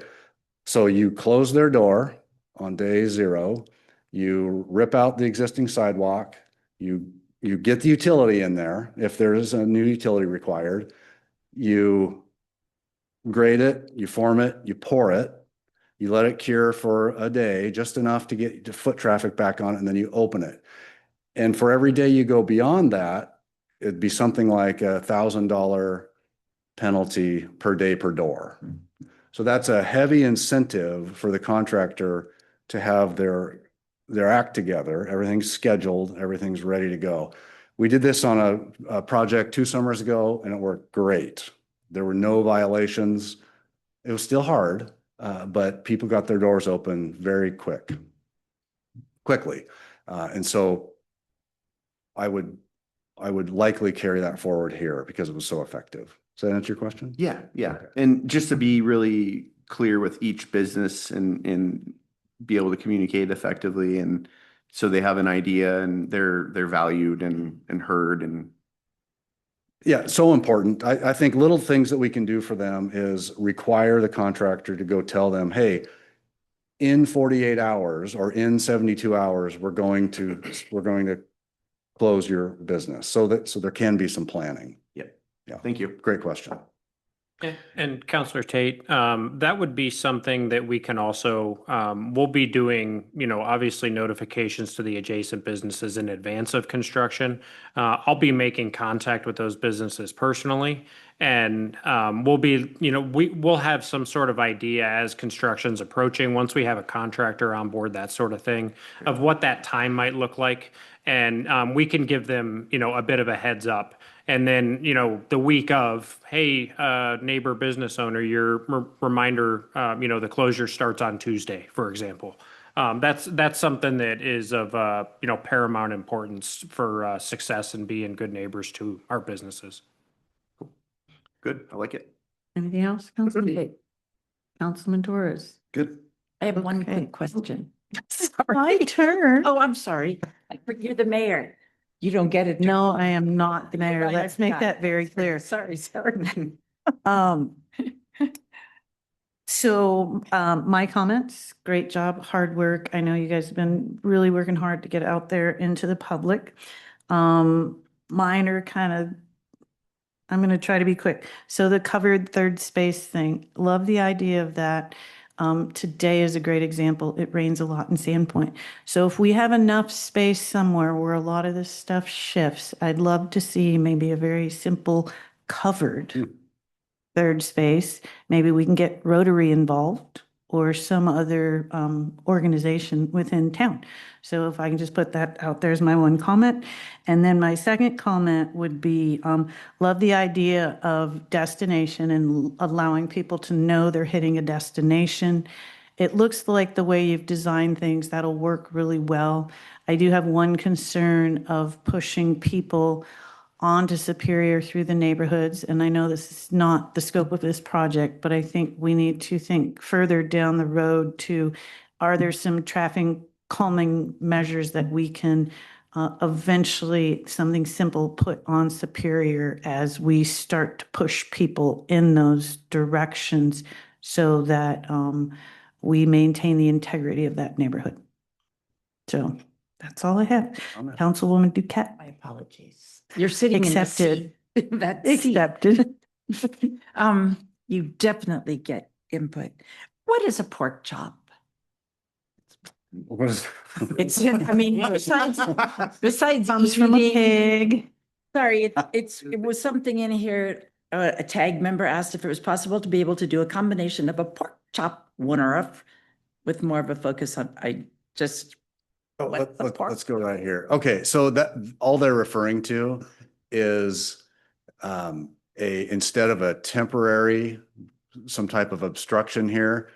So can you see my, on the right Okay, side of over the there, screen? Bridge, okay, Yeah. gotcha. So instead of temporary bollards, let's say, Okay. it's a big blob of concrete that's shaped like a pork chop to direct cars to the Okay. right. That's what they mean by that. Interesting. I don't like the idea of a big blob of concrete, however. By blob, I don't, yeah, Gotcha. that's the wrong Big adjective. planters would be nice because they could be, but anyway, thanks. Counselor We'll get to- Duquette, the reason Welch-Comer's recommendation has kind of shifted to something movable is a pork chop, though they work very well in the context of like precluding a left turn.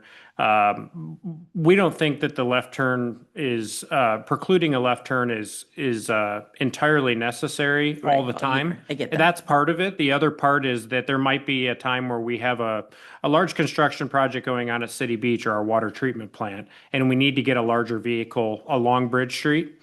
So having a removable bollard, removable planter, that sort of thing Yeah. allows us to just accommodate that real quickly, then we can replace them and it's no big deal. I get that. I like that. Just didn't understand a pork chop. Okay, going once, going twice. Anybody? Okay, thank you so much You are Matt, welcome. for your hard work. Did you have more for us or are you? No, I think that does it. I think, He's done. just to be clear, we are asking for direction, and I And- leave it to Eric. Counselor Rule, I do have handy, if it would help you or any other counselor, a slide from Matt and Welch-Comer's presentation from back in February that gives a little bit more detail on what the kind of raised intersection looks like. Some photos that I could share and pull up if it would help. Yeah, I remember you showing us some photos at one Yeah, point. I like that idea. Different asphalt or something different. Yeah. So these are three different versions. The one on the bottom right, I think, kind of shows what we're talking about the best and how we delineate traffic and pedestrians. It's an older photo. You can tell by some of the style and the vehicle in the photo. But this is something that, you know, we're not sure at this point whether we'd have pavers, for example. That's something that would be determined down the line. But what we're talking about is a delineation of materials that kind of that tell you if you're a vehicle where you're supposed to be, if you're a pedestrian where you're supposed to be, so on. And then the other two photos on the top and on the left of the screen there kind of give further context to that. So these are obviously all in locations that aren't Sandpoint, but our raised intersection could be something like this. What these three do not show is that ramp up that occurs just north of Pine, or ramp back down just on the north side of Church, for example. But it gives you a little bit more context. Hopefully, it might help clarify things a little bit. Okay, thank you very much. I would entertain a motion to approve the basis of design memo and proceed to the 30% design phase. So moved. Second. Motion is, this will be a roll call vote. Counselor Duquette, Yes. Counselor Torres, Yes. Counselor Schreiber, Yes. Counselor Tate, Yes. Counselor Rule, Yes. Counselor Spiro. Yes. Madam President, motion passes. Okay, thank you very much. Thank you. Very good. Next, we will proceed with an update on Division Avenue Corridor Improvement Project and yield the floor to Rachel McKinley.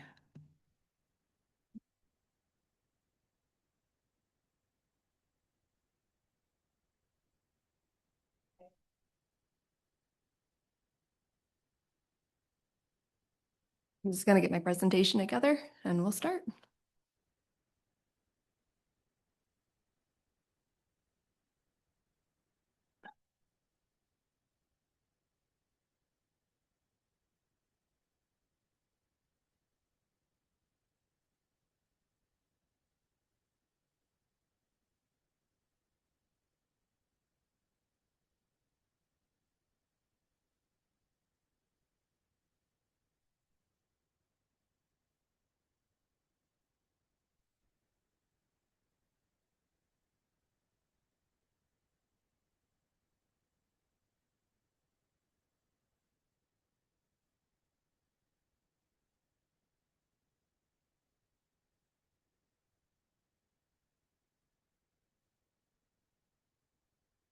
1 second.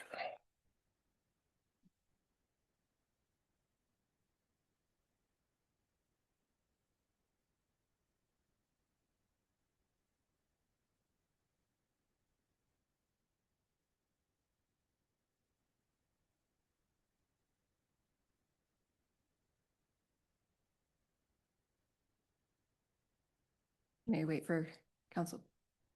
We're fine. We have a quorum, so. He said he'd be right back. Yeah. All right, good evening. We have an update on the Division Corridor Improvement Project. This is Phase 2. I'm going to go over Phase 1 just to give you a little bit more background because essentially we are just continuing Phase 1. So a lot of those similarities will be in Phase 2.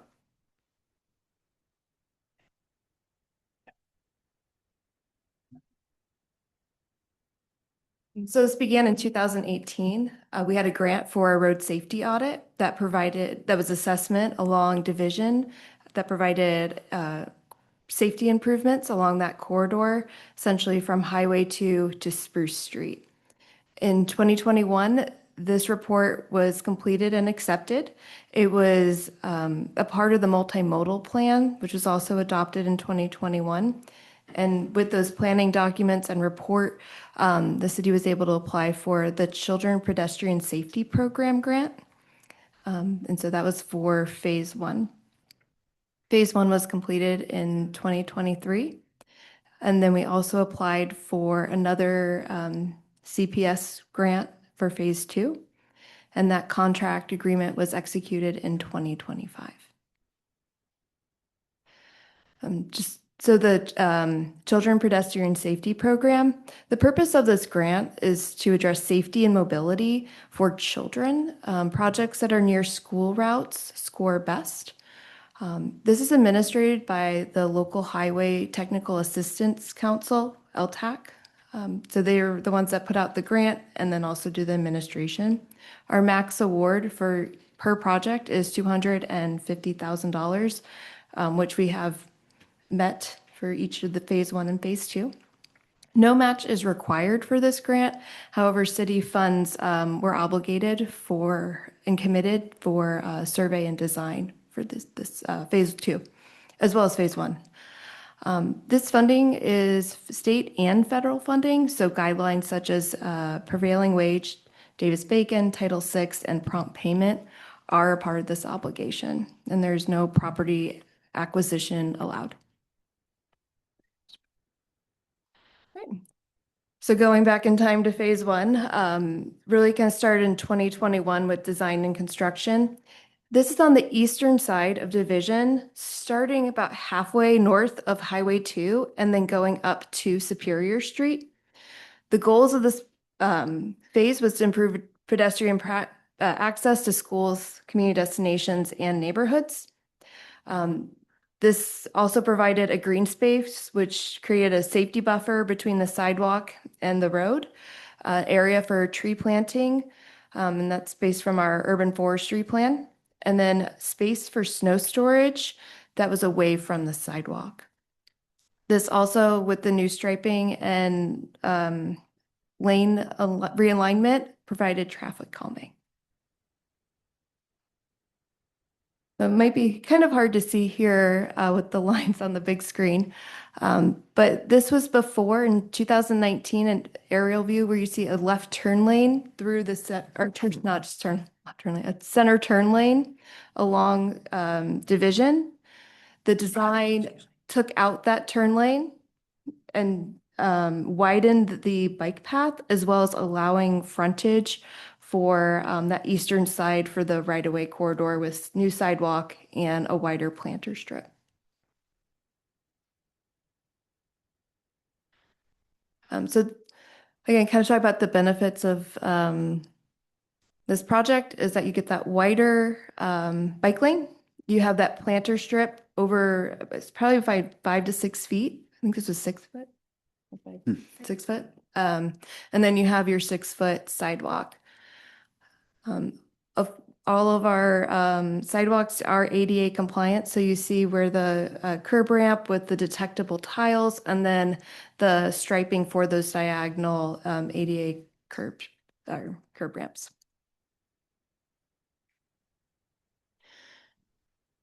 This was the same area before. As you can see, there's really poor maintenance and condition of the sidewalk on this eastern side.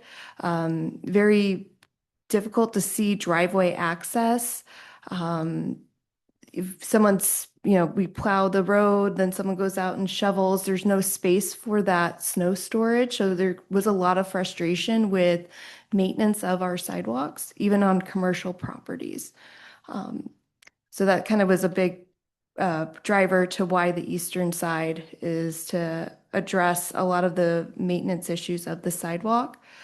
And then with that, the city standard with the design has that planter strip that allows for snow storage, very clear driveway access and turn-ins. So our goals are the same as they were in phase one, as we're continuing north, starting from Superior to Pine, again, to improve pedestrian access, especially to schools and community destinations. Again, it'll provide green space and traffic calming. So this is from Superior looking north. As you can see, we have those ADA compliant markings, and then it goes to a ramp that doesn't have detectable tiles. As you can also see, it's a narrow bike lane with a sidewalk right next to it, and then not a very clear entrance into that parking lot. On the photo on the right, you can also see this cross slope. That's pretty difficult for somebody with strollers or wheelchairs. As those cross slopes change in the driveway, those can actually cause tipping. And so that would be removed and a ADA compliant apron would be put in to that driveway.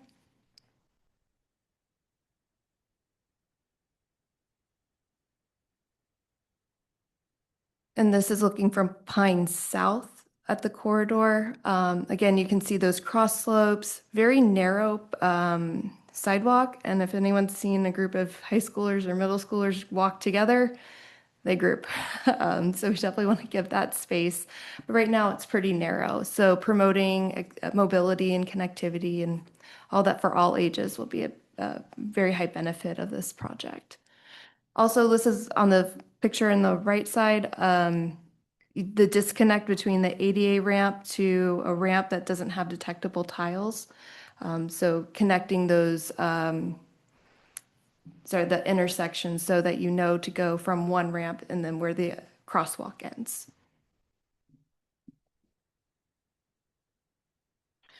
May I interrupt you really quick? Can we go back to that picture? It looks like the curb radii is, and I'm not sure, it might just be the picture there. So the one in the foreground on the right, are we going to adjust that at all? Yep, I will bring that up. Okay, Right great, now. thanks. So we did complete the design. We took it to Bike Ped. The comments that we received were to have shorter crosswalks and additionally having shorter radii. Our curb radii, we took that to the engineer and we made some adjustments in that design so we could meet that priority. So the radii will be shorter in that picture. And this, with the, we are going to be following our city's sidewalk standard with the 6-foot sidewalk. You can ride bikes or walk on that sidewalk. Of course, pedestrians have priority. We'll have a 6-foot planter strip. We'll be following the urban forestry management plan with appropriate street trees. And then we're also following our ISWPC and the urban area transportation plan for our road width for an arterial. A big component of the feedback that we received from adjacent property owners as we build out the sidewalk and then the planter strip. As adjacent property owners, they are responsible for the maintenance of the sidewalk as well as the grass and the street trees. So lessons learned is that, and feedback has been, they want very low maintenance. We've had requests for not having any trees, just mostly for the maintenance component, and as well as mowing. So we are piloting a low mow clover mix. And that's in the first phase as well. You'll see that clover mix in those planter strips, just to reduce the burden on the resident, or sorry, not the residents, the adjacent property owners that are commercial businesses or churches or apartment buildings. We hear that a lot from the residents as well as feedback is concerns about maintaining the sidewalk and the planter strip. So it was interesting to hear that on a commercial side as well. Councilman Spiro. Council President. And maybe I missed it, but was it ever discussed why the bike lane wouldn't be on the right of the planter strip?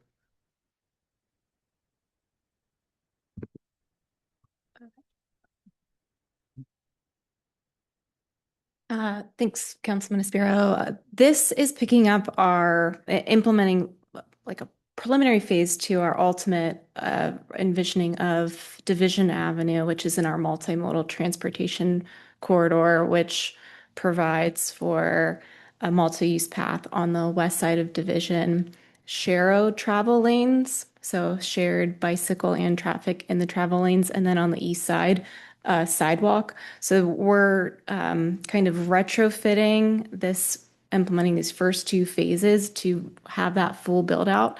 I'm not aware of if there were discussions at that time to move the bike lanes out of the vehicular lane. That's where we're moving to, is that full multimodal transportation concept. Awesome. Thank you. Madam President, Councilman Schreiber. quick follow-up question on that. So what I'm hearing you're saying is that when we come back and do the west side, we're going to restripe it so there'll be no bike lanes at all in the street, and bikes will most likely use that bike path that'll be inside of the planting strip on the west side. Yeah, Rachel, do you have, maybe it wasn't part of your presentation, it was in the packet. In your packet, you had the multimodal transportation plan cross-section. I believe it goes back and forth, and we'll have a multi-use path on the west side and dedicated bike lanes when we don't have a turn lane, a center turn lane. And so we'll actually be jumping back and forth across the corridor. One of our objectives is actually to eliminate all left turn lanes on Division. We know from a traffic standpoint, we can't actually do that all the time, but we want to do it when we can. We actually want to welcome vehicular traffic on Division as traffic calming, slowing vehicles down.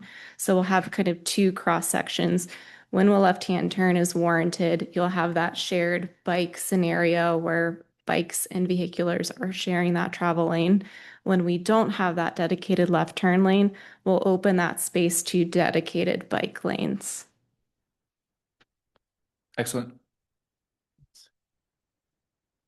Madam President. Quick. Councilwoman Duquette. The clover idea is amazing for pollinators. What if we have a row of grass in somebody else's right of way who would rather go to clover? You wouldn't help do that. The city wouldn't help people do that. We'd be Because that's a great idea. Mowing is stand up. We can share that specification with folks. So we have done a lot of research, spoke with folks in Coeur d'Alene, trying to find a low-mow native planting material seed mix. Yeah. So we implemented phase one. It was quite successful. So we're happy to share that. If anyone's interested, we That'd be can great. share what we're using. One day it might develop into a standard, but we're still piloting. Awesome. Thank you. Great idea. Madam President. Councilman Schreiber.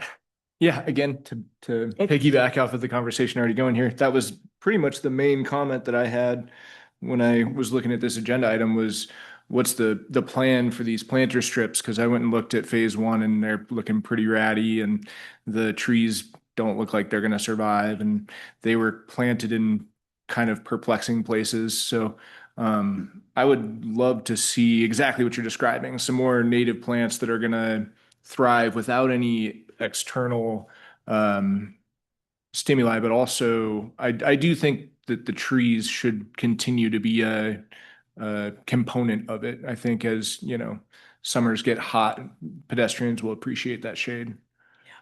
One lesson learned from phase one that we're carrying through phase two is the tree plantings. So historically, we had a neighborhoods program where we would get together with select a neighborhood, get together, select a street tree, and we would do this tree plantings, and the neighbors were responsible for maintaining their trees.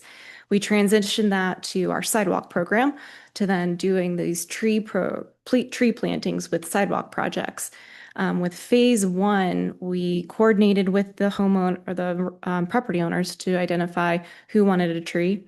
They got to help select which tree would be planted, where it was planted, and ultimately trying to get ownership so that they would maintain the trees.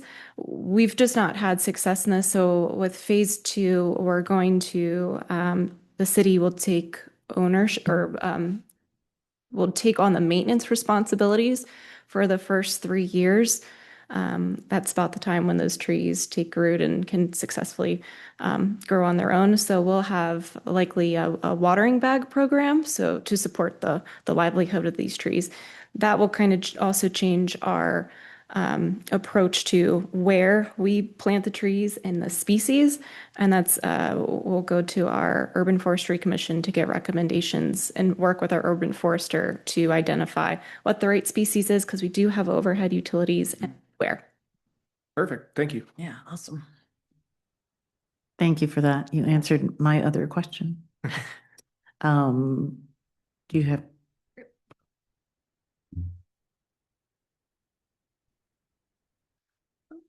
So just to share the schedule, we completed the design and we are out to bid for construction.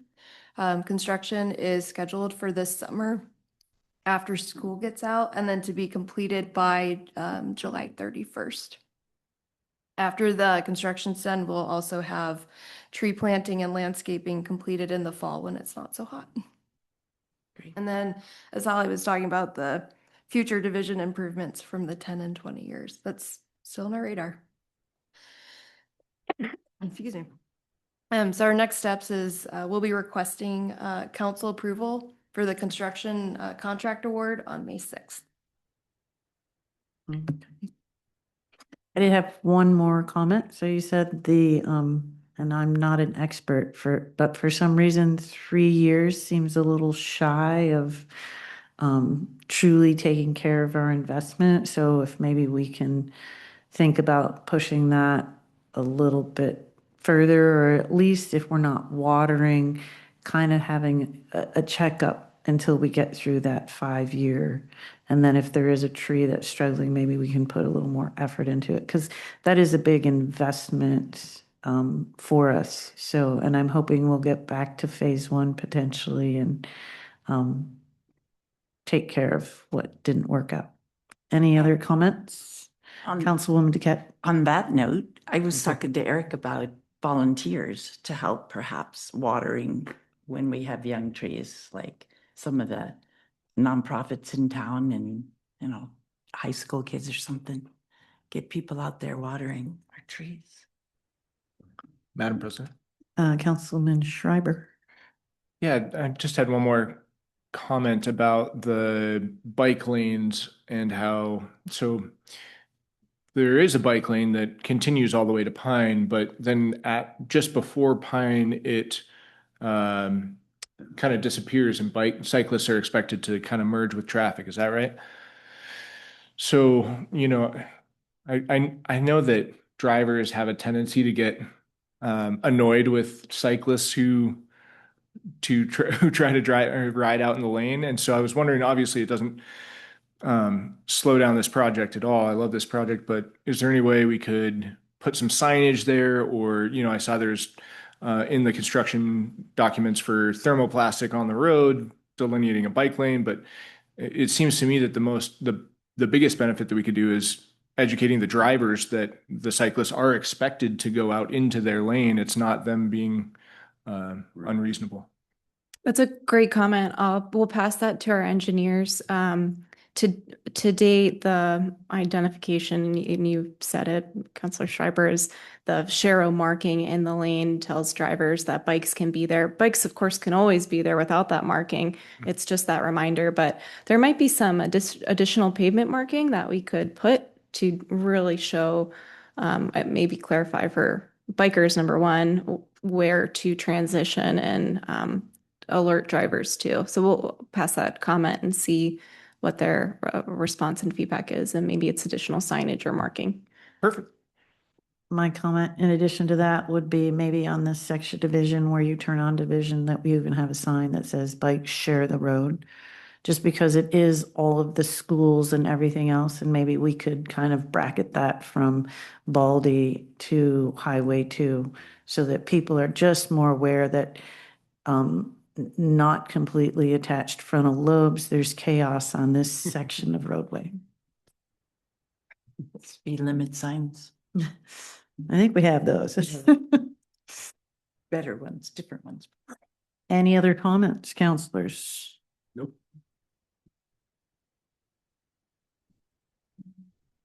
And I just put up the future design that Holly was speaking to, where in the next 10 to 20 years, you'd have a shared multi-use path, 12 feet on that western side, planter strip. And then you have your travel lanes, and then you already have your sidewalk and planter strip established from these phases on the eastern side. Have we identified any funding for the next phase of this project? Okay. Okay, I think that is not a action item tonight, so that was just presentation material, so we're all up to date on that. Thank you very much. We will now move on to a proposed resolution to adopt the council staff communication policy that was brought to council in February for consideration. Madam President, may we take a brief recess? We may, absolutely. I was planning on doing it at the 2-hour mark, and we're just about there. So we will take a 5-minute break for staff and council. Everybody's back. Okay, we will now move on to the proposed resolution to adopt the council staff communication policy that was brought to council in February for consideration. And we asked staff to bring it back to us in 6 weeks, and we're at the 6 weeks mark. So there's not really a presentation on this item. It's just the draft has been updated. It's been through the staff in 2 separate meetings. And I believe that the council has had the opportunity to read the updated drafts. So if anybody has discussion or comments or concerns, if they could voice those. And legal has. Councilor Rule. Yeah, absolutely. Yes, If- legal has been involved in this, absolutely. Legal, yes, has been very much involved and written the revised draft from the original guidance. And I guess maybe Zach has a little bit more to say. I don't have anything further. The only thing I want to clarify is for the record, if you look on the staff reports, there are 2 different, slightly different versions of the policy. The second of the 2 is the most updated. So the first one was a version that came before the directors met on Monday, and then we provided some small updates, nothing substantive. But if you make a motion, you would be moving on the second one that's in the staff report. Okay. I guess on that, if I may, the sentence that staff took out, is that just because it was redundant? It said it, everything else was just like changing from director to department heads. There were some changes that The were. last one I'm talking about, the one that we just got, a redlined version. I guess I'm not sure what specific change you're talking about. So, I mean, The only big change, they took out the last. I would say that the biggest changes were in paragraph 4. Hold on. We struck section 4 of paragraph 4, and that was because it was redundant. Okay. And then we added a law enforcement exception to, okay. Got it. modified the emergency exception slightly. Let's see what other changes. Modified the applicability exception slightly to include reports and public hearings, so they wouldn't be included. So those are the changes that we made. Yep. And Councilman Shriver. Well, one comment I had is just kind of a housekeeping thing under item 7A. There's a list of 3 prohibited communications, and then numbers 4 and 5 are actually things that must occur. So I was wondering if that shouldn't be actually listed as 1 and 2 as a subsequent list. And maybe that's a little nitpicky, but I mean, I think that as long as everybody understands the significant, like what it means, I think that's probably okay. If you wanted to change the title of 7A and just I could probably modify the title of 7A to include communications that must occur in order for action to occur, and then prohibited and restricted communications. But I mean, as long as everybody can read that and understand it, I'm not sure it's necessary to make the change. okay, yeah, It's up to you. not a hill I'm gonna die on. I did have some other comments though that were a little bit more in depth. I guess one of the, I've really, how do I phrase this? So one of the unintended consequences that I'm concerned about is if council and staff aren't communicating through the early stages of projects, then we risk getting to the completion of those projects after a significant amount of resources have been expended, and then council isn't happy with the final outcome. And so I'm concerned that limiting council communication with staff might result in us getting to a lot of no votes that hurt staff morale, where they put a lot of time into a project and now council is shooting it down at the last minute. And so one thing that I think we could do to prevent that would be an expectation that there is a presentation on a project early on in that project. In the consulting world, 30% is usually a pretty common benchmark that you'd give a presentation so that you can get that direction, much like what we saw tonight with the phase 3 design. Not every project is going to be significant enough to need a presentation to council at 30%. So maybe it's more appropriate that it's like a monetary threshold, that once we've spent a certain amount of resources on a project, staff give a presentation to get direction from council, since that would be the only way that counselors could give direction to staff is as a body.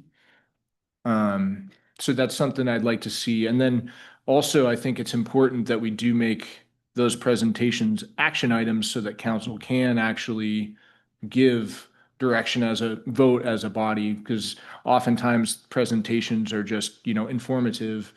And if there isn't an action item, then it prevents us from actually making a motion and taking action. So I'll speak to that, since I was the person who initiated a lot of this policy. So this actually improves the ability for you to communicate with staff. What it does not allow counselors to do is give administrative direction to staff. So we as a body are legislative and budgetary. And so administrative direction comes through the mayor by the ordinances and the policies that we create. So it does not preclude you from having any conversation with the staff, but you are not allowed to give staff specific direction to work on projects without this full body standing behind that, which is what we do on the dais with our action items. If you were to feel that something wasn't being addressed properly, then you would want to go to a fellow counselor, and if they agreed, they would sign off on an action item so that it could be brought forward to all of us, and then we could decide if that was a direction that needed to be encouraged. Does that make sense? So this actually improves your ability to communicate. It defines what your role is budgetary and legislatively. Yeah, and I think it does a lot of great things, and I'm in support of it. I guess the issue that I'm finding is not, it would be, you can't request an agenda item for something that you're not aware of. And so if staff is working on a project that council doesn't know about, and we're not brought up to speed on it until we're past the point where giving direction is useful, then we risk getting to the end of the project and not being satisfied with it, which of course is inefficient for staff time and hurts morale. So I guess. So I don't want to interrupt you, Councilman Schreiber.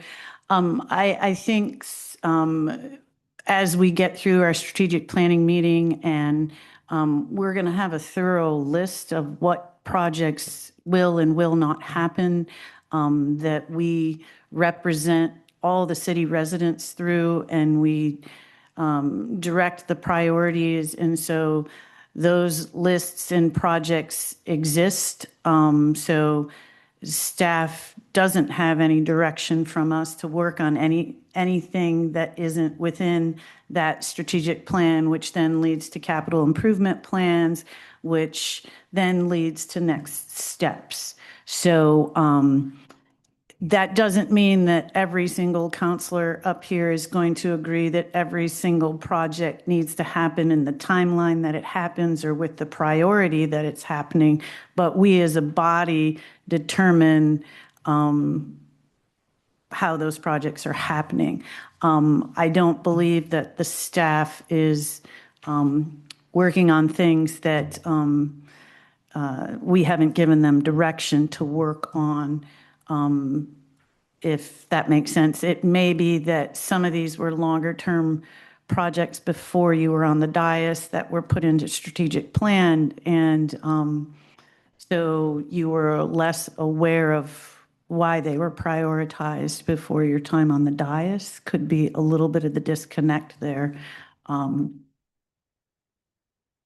Maybe if I gave an example, it would help. So for example, in our last budget process, we approved $250,000 for urban forestry and watershed master plan projects. And that's pretty broad. And so it's possible that the mayor instructs staff to start on one of those projects, and then they get to the end of that process, bring it to staff or bring it to council, and we say, whoa, that's not what we meant when we approved that budget item.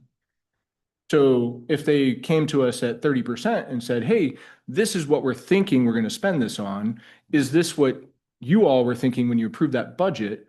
That would give us an opportunity to suss that out before we get to a point where we've spent a lot of resources and people are really invested in a project.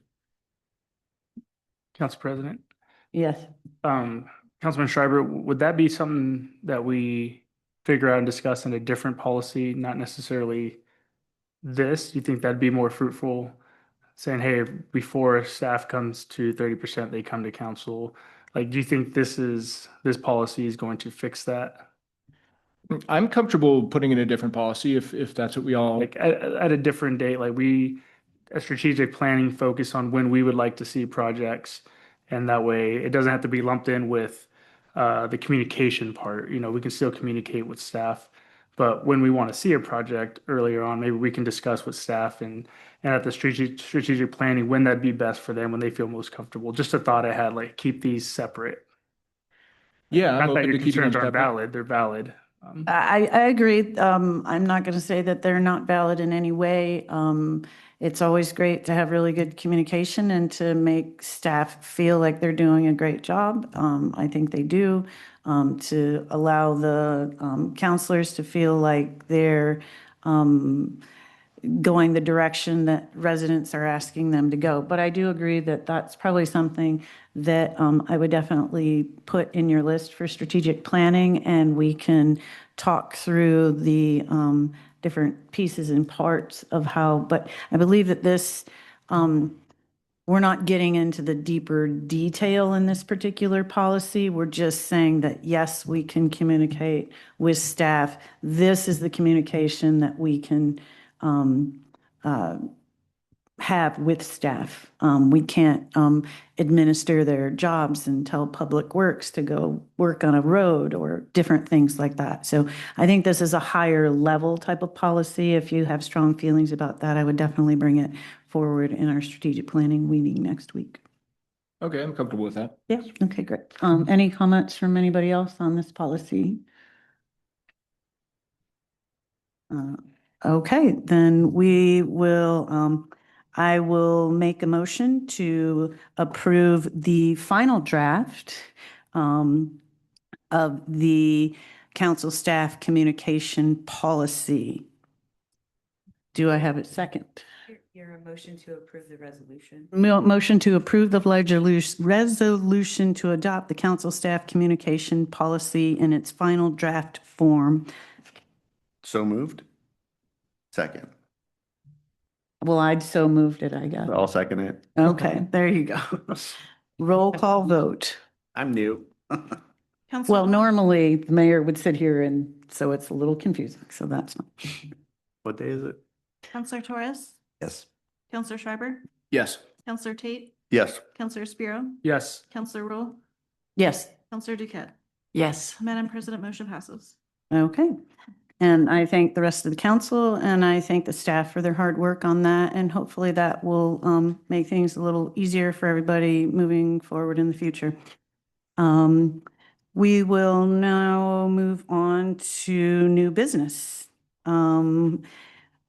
With a proposed resolution to approve purchase order 261771 to General Pacific for Badger water meters, registers, and Orion cellular endpoints. I will yield the floor to Public Works Director Holly Ellis. Thank you, Council President and Council.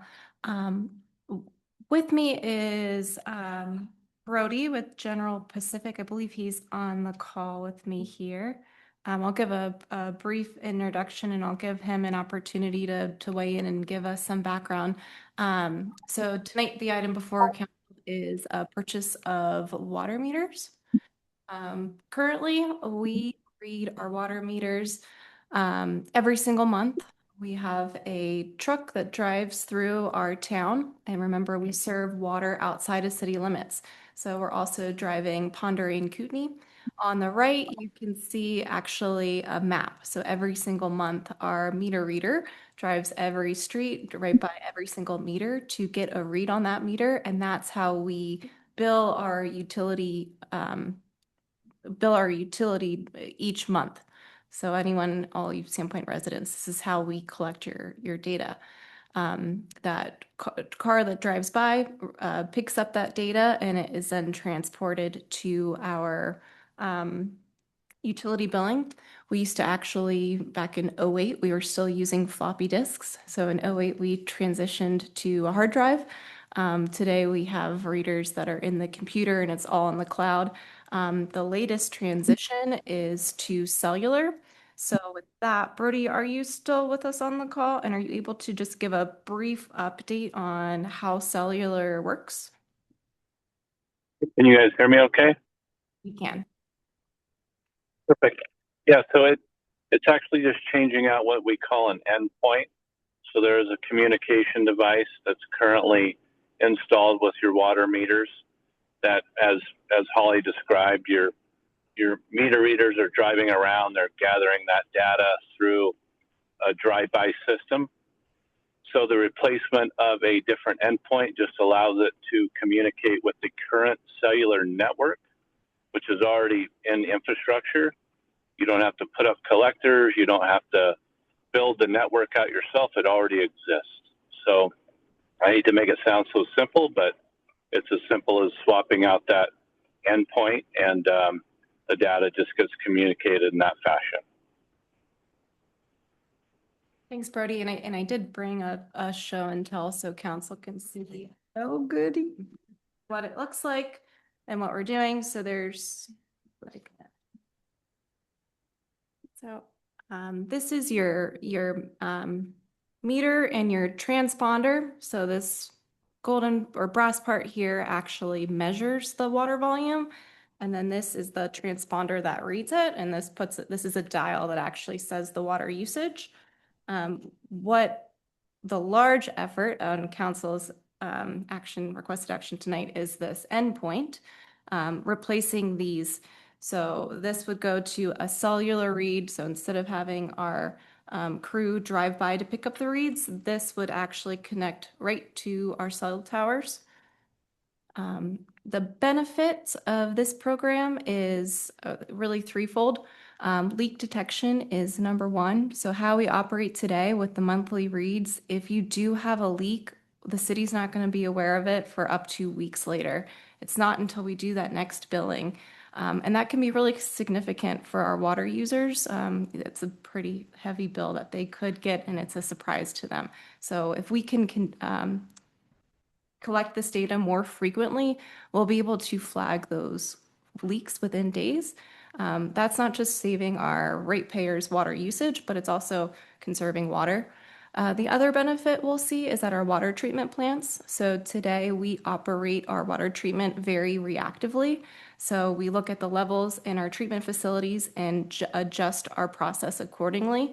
This would give our operators a tool to react in real time to water usage and be more proactive versus reactive. And there are a lot of efficiencies to this program as well. So instead of having a vehicle that drives every single street by every single water meter throughout our area, that would be automated to just cellular reads. Last month in February, we had over 300 rereads. So we actually, after driving, we had to go back out and drive through and check the reads on 300 endpoints. So this is an opportunity for us to be more efficient, kind of modernize with the times. Brody, you had a couple of local water districts that are using these cellular reads. Is it Coeur d'Alene? I didn't know if you had a list of other water districts and municipalities that are using these. Yeah, that's correct. City of Coeur d'Alene was actually in a similar spot where they were using mobile, and they are now converting to the cellular network. So they're doing exactly what you guys are proposing to do, and they've implemented that. It's all going very well. North Kootenai Water and Sewer, they were using a different meter brand, and they also had a drive-by technology as well. And then they shifted over to our Badger cellular network, and they're doing a full change out.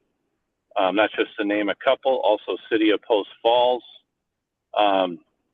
They are looking at moving to this technology. Currently, they were with a different manufacturer drive-by system that was just not performing, and they've shifted over to the Badger model brand and are looking to upgrade as you guys are looking to do as well. So that's just a few in your neck of the woods, if you will. But we've got so many other users that are moving to this model. As you guys all know, technology always advances, and you just get so many more bells and whistles with the newest and greatest technology improvements, and that's what the cellular system provides. Thanks, Brody. To also clarify, I did describe 3 parts to our meters. So this brass part is the meter. This is the transponder and the endpoint. This first effort that we're taking on is to citywide and actually utility-wide transition to the cellular reads.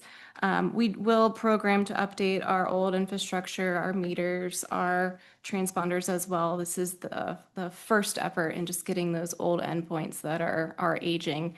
And this is a continual operation program. About every 10 years, you want to update your endpoints, and about every 20, you update your meters. So we're working to formalize those programs and make them more routine and plan for the future versus being so reactive. I did have a question since it doesn't look like, so you were talking about rereads with our old technology.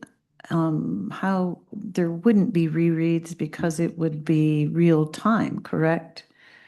Nothing's ever perfect. That's where I'm getting at. Like, what are the little potholes that are going to happen in this system? Not that they're not recoverable from, but I'm just curious, I guess.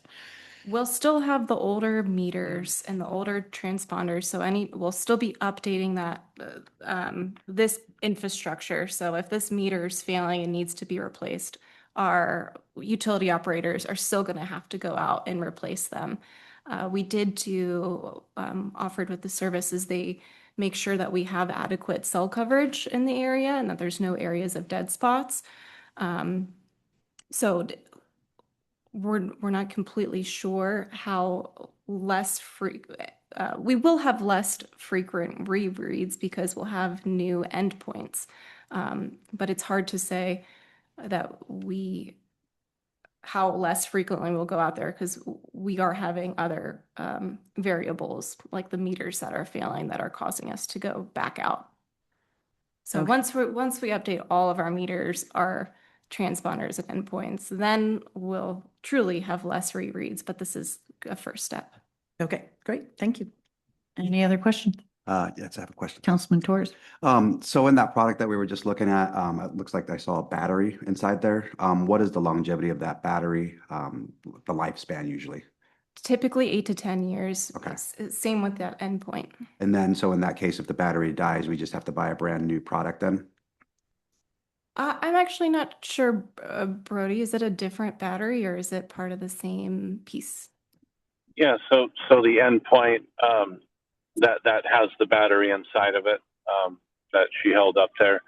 So the actually longevity of that in a perfect application can get up towards 20 years.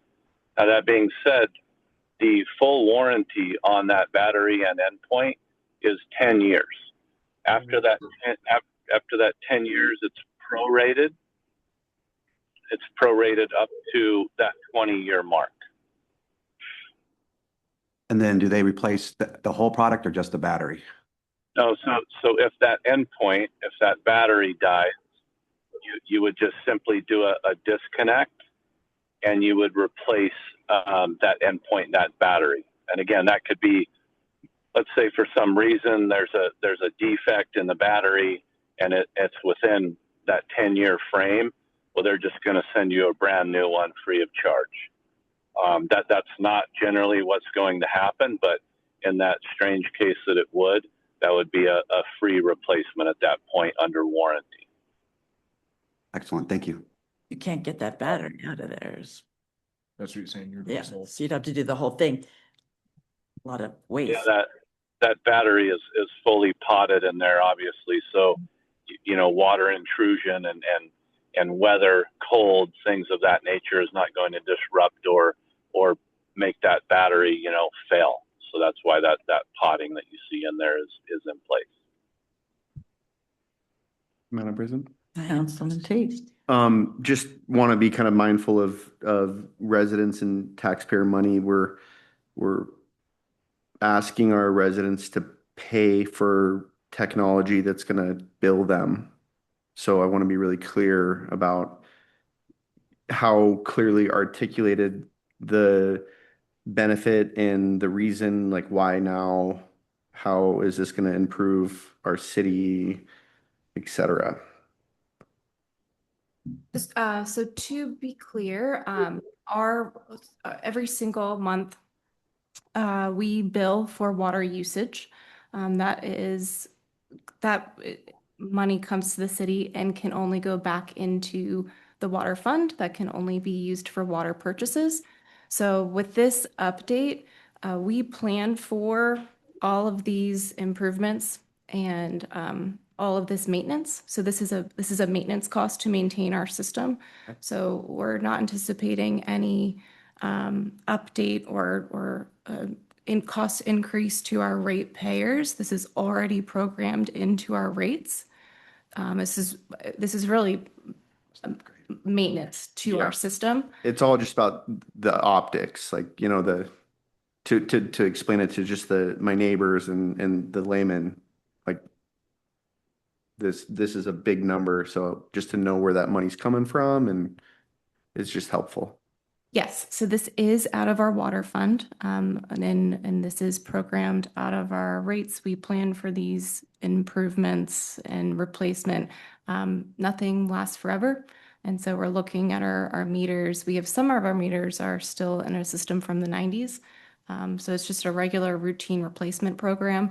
Really, the highlight here is that we're transitioning from that reader technology where we're driving around to a cellular read. That's not adding costs to our ratepayers. It's just a different way that we're operating. So we wanted to just highlight that this is a different purchase. And then also to highlight, we are moving more quickly to make this transition. Typically, you try to spread those costs out over 10 years. We're accelerating it to 3, really to keep up with the times and the technology, number 1, 2, to see those efficiencies, and 3, we do have so much deferred infrastructure in our system. So we're trying to just not have to have so many rereads and so much effort that we're accelerating our replacement program so we can get back to a less reactive and more proactive stance. One more follow-up. So just to recap, 1 or 2 direct benefits for the average resident with this new technology? You'll have the ability to be alerted to leaks more urgently than you are now. So again, if you do have a leak in your system, the city's not going to identify it for up to a month. With this technology, we'll be able to take reads in real time and alert people to water leaks within days. With this program, we also have the option to allow the city to see this data. We have a lot more research to do, look at the costs and what it would take to implement that. The graph at the bottom of the screen shows the usage data that reports in real time. So this is hourly reports. You can actually see your consumption. If the city was ever interested, we could look into making that information available to the public. We'd roll that out after we implement all of this into our system first. But that could be a benefit that would be seen in 3 years. Thank you. Council President.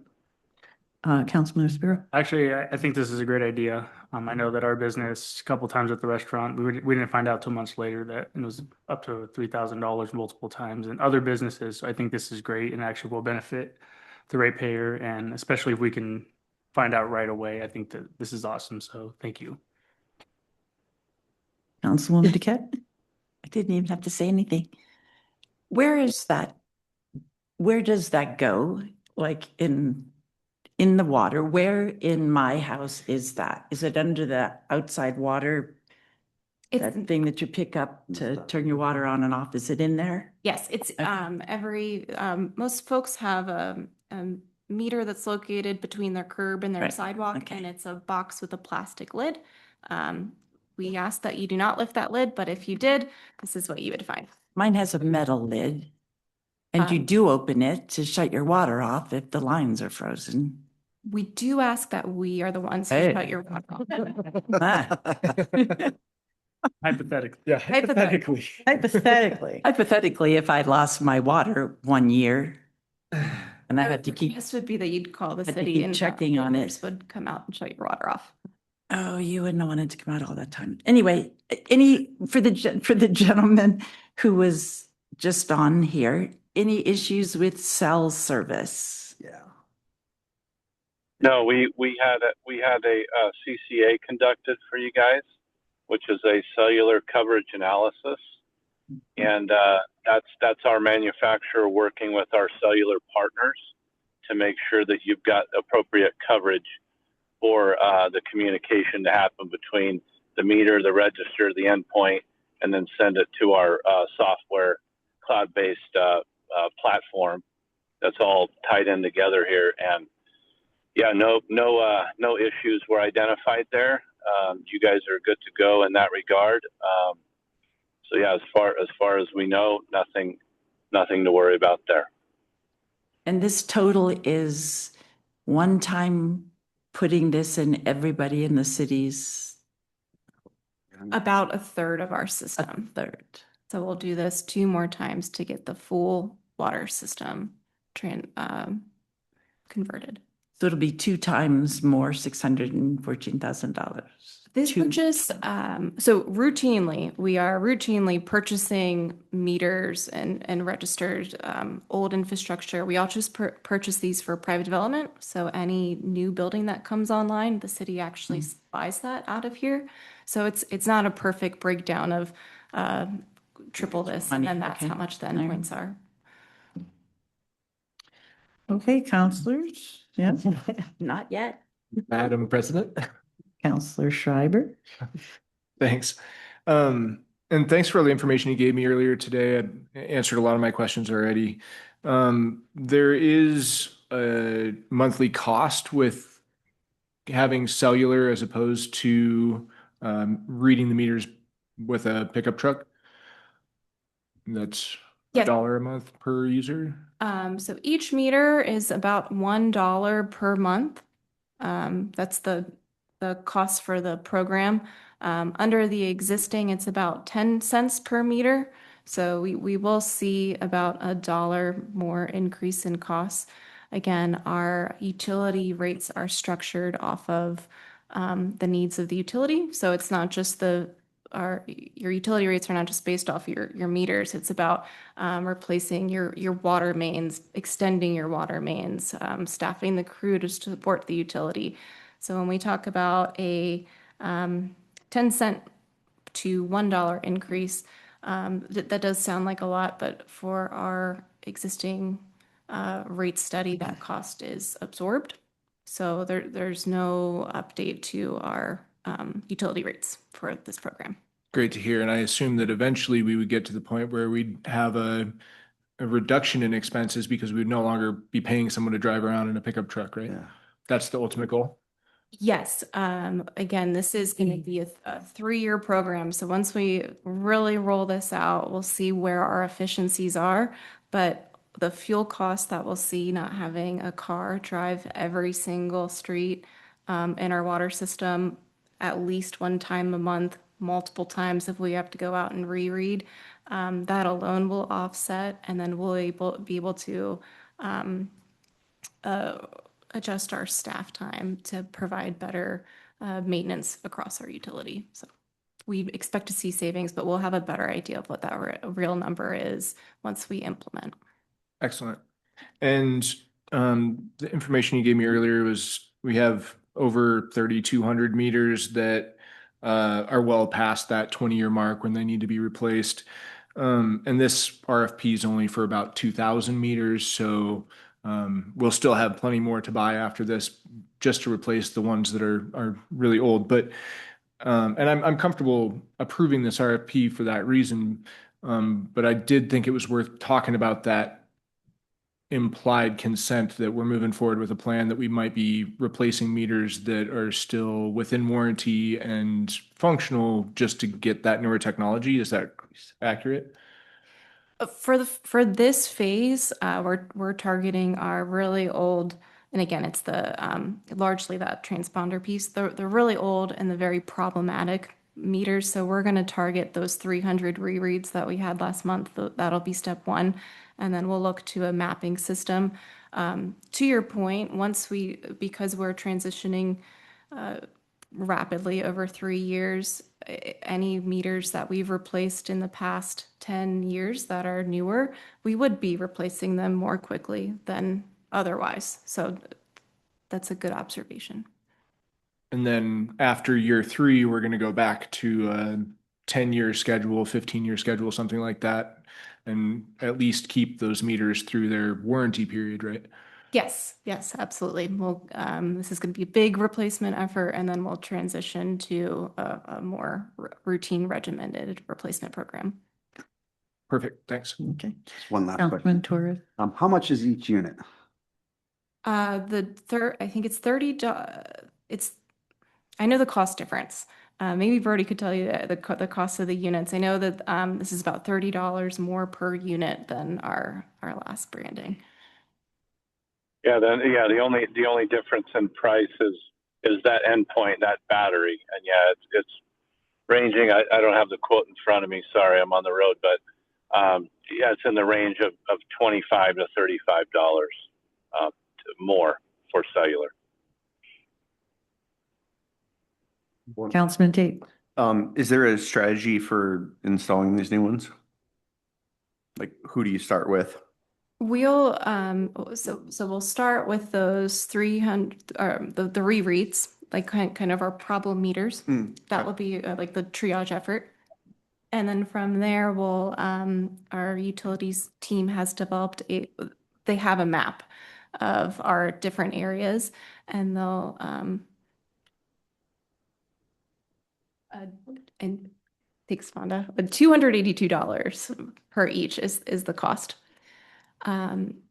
We have a map of our water system, and it has different areas. So we'll pick an area and focus on that and replace. And it will be an effort really working closely with our utility crew and our utility billing so that we can keep this transition documented seamlessly, and working with our GIS team so they can also make sure that we're keeping all this data updated. Thanks. Okay, well, I'll now entertain a motion to approve the resolution for purchase order 261771 to General Pacific for Badger Water Major Registers and Orion Cellular endpoints. Is there a motion? So moved. Second. Roll call vote. Counselor Duquette, Yes. Counselor Schreiber, Yes. Counselor Tate, Yes. Counselor Spiro, Yes. Counselor Rule, Yes. Counselor Torres. Yes. Madam President, motion passes. Okay, we'll now move on to a proposed resolution awarding city agreements. I didn't skip anything. Okay, no. A 263900-1 to Inland Forest Management for professional forest management services. Good evening again, counselors. I do not have a presentation for this item, but wanted to give you kind of a brief background and then answer any questions you may have. This is a contract for inland forest management for management of our watershed, the 3,900 acres approximately that we own, that serve to protect our water quality for the Little Sand Creek Water Treatment Plant. We do a number of watershed management activities in there. Forest management activities. We've obviously instituted some limited level of recreation, various things like that over the last number of years. We have been contracted directly with Inland Forest Management, I believe, continually, dating back to where we don't have digital records of it. So quite a long time. Our contract that we typically try to engage IFM with is for a 3-year period. Because a lot of these timber and watershed management projects require kind of a multi-year time frame. Our contract with Inland Forest Management, current one, expires, I believe, in 2 days. So we published a new RFP. They submitted a proposal, they were selected, and we're hoping to engage them again for an additional 3 years. The only major difference between our previous contract and this current one is an additional $10,000 per year, just due to cost increases generally. So our previous contract was for 3 years at $90,000. This one is for 3 years at $120,000. So $30,000 increase over 3 years. That's all I have. Happy to answer any questions. Madam President? Councilman Schreiber. Thanks. I'm just reading the staff report. IFM was the only one that responded to the RFP? They were. Yeah, okay. Thanks. You're welcome.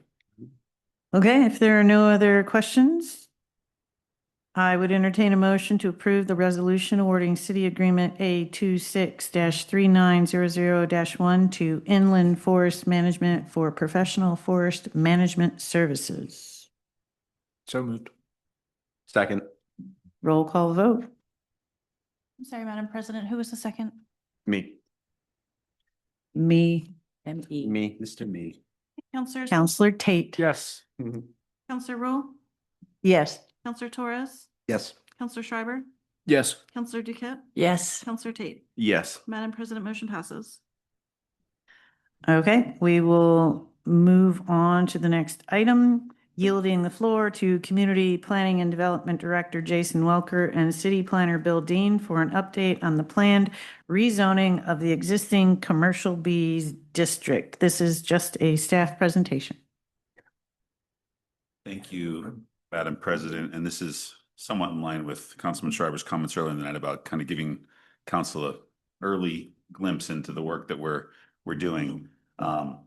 This is I'm not going to call it an insignificant change, but when you really get to know the zoning language that we have currently in our code, it's far more minor than it appears. We're going to look at a section of our zoning map that's pretty large geographically, but then when we look closely at what the code says, it's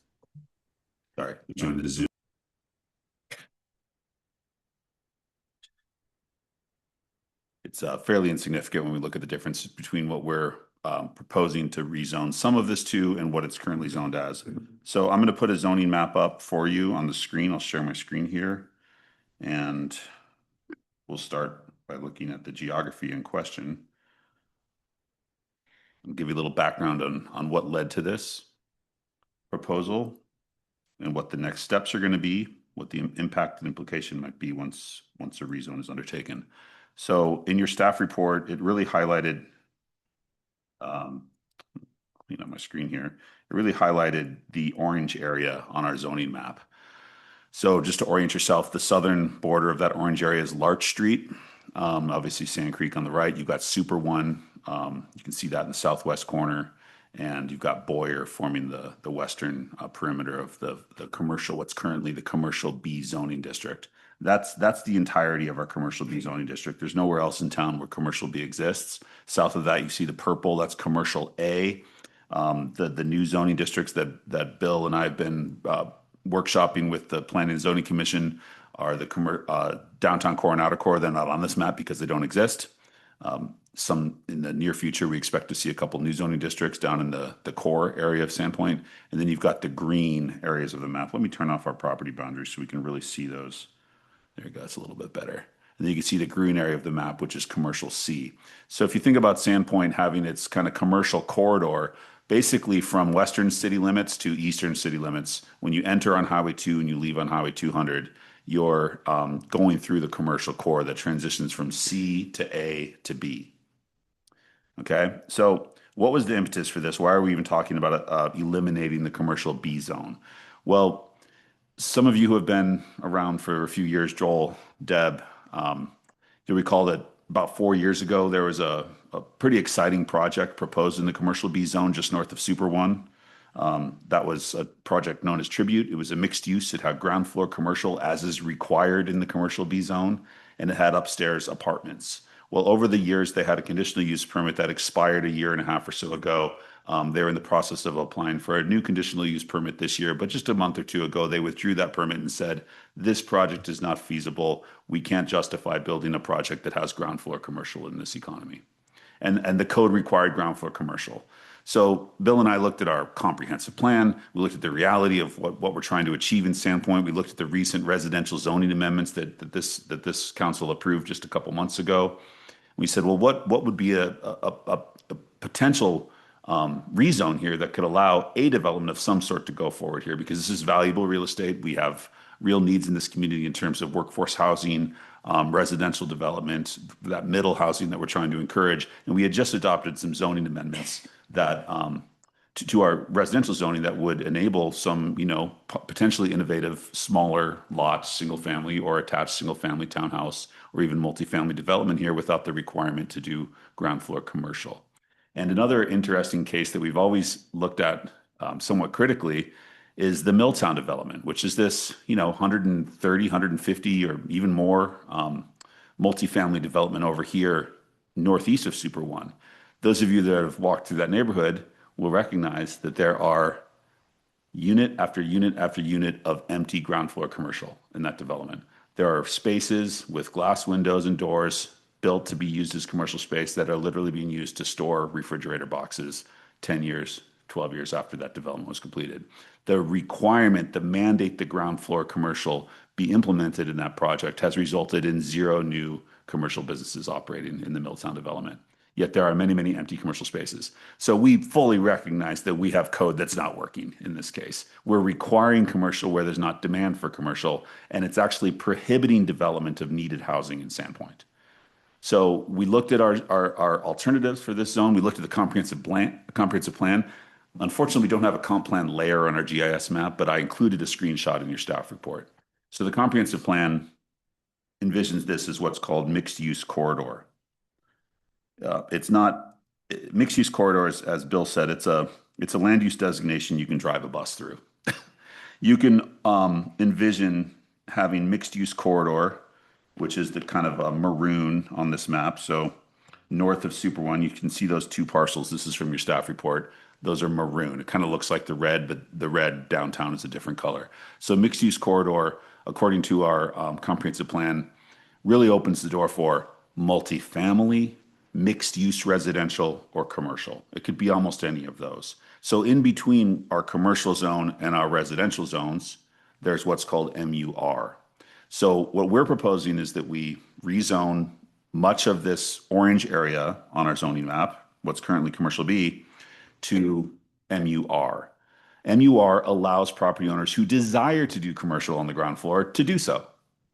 But if they wish to provide housing on the ground floor and not have to put all that, what we see nearby as empty commercial space, they can do multifamily development. They can do single family development. It really opens the door for any number of land uses that the market determines are needed there. So I'm going to put a layer on now because we're not only talking about MUR. Certainly when you get east of the railroad corridor there, onto the Fifth Avenue corridor. When you get south onto the Larch corridor, where there's a Napa Auto Parts, there's Conixu Health, there's a childcare business there, and there's Super One. And then when you cross the street, you've got Gas and Go. And then you go even further east into the southeast corner here, you've got, strangely, some waterfront single-family properties that are zoned commercial right now. That's also problematic. If any one of these property owners came in for a building permit right now, we would require them to build up to their front property line with 0 setback at all. Because that's the standard in commercial. We would prohibit them from living on the ground floor of their house. They would be required to put a commercial or retail space on the ground floor of the house under our current code.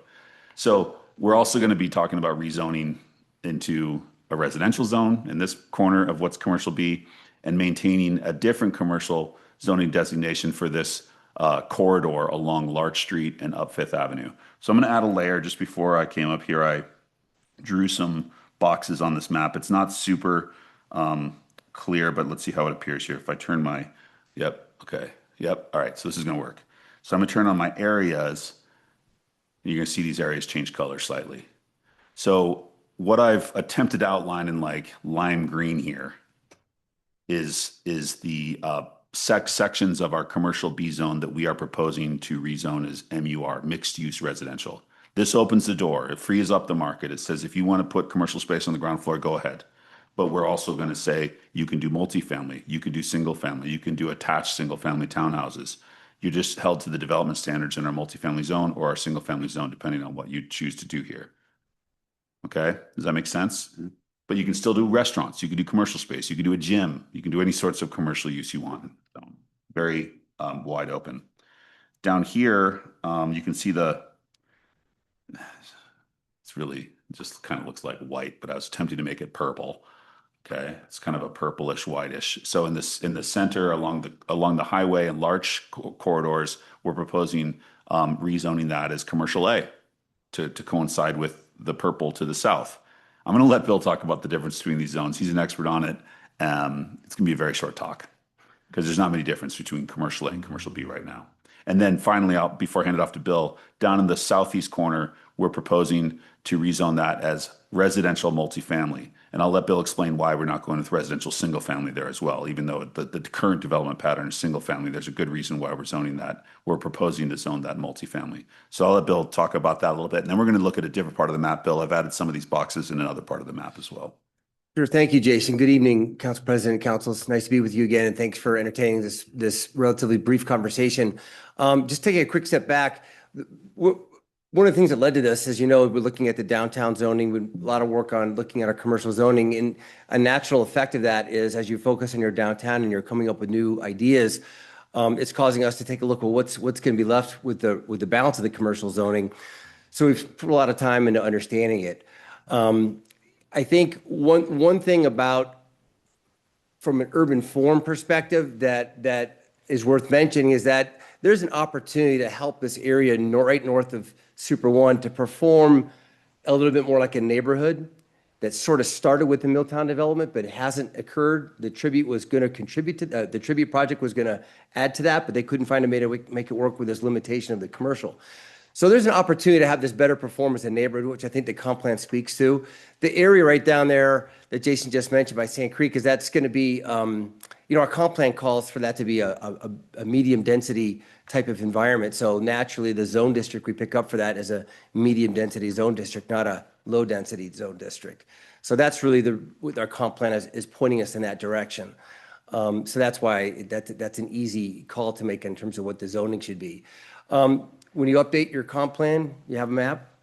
It's not a zoning map. It's a future aspirational land use map. And your zoning is what implements that and helps it operate. It's natural when you go through a comp plan update to have to go back afterwards and do some rezoning work. That's just what happens with comp plan updates. We have an idea for this area, we have an idea for that area that may be different from before. We've got to follow that up with our zoning work, and that's what we're doing now. So this isn't the only area where you can expect staff to come forward with rezonings just to implement your comp plan. There's some areas down in Commercial C. In fact, I met with some property owners, over the last couple of weeks regarding some properties down on South Ella that happen to be zoned.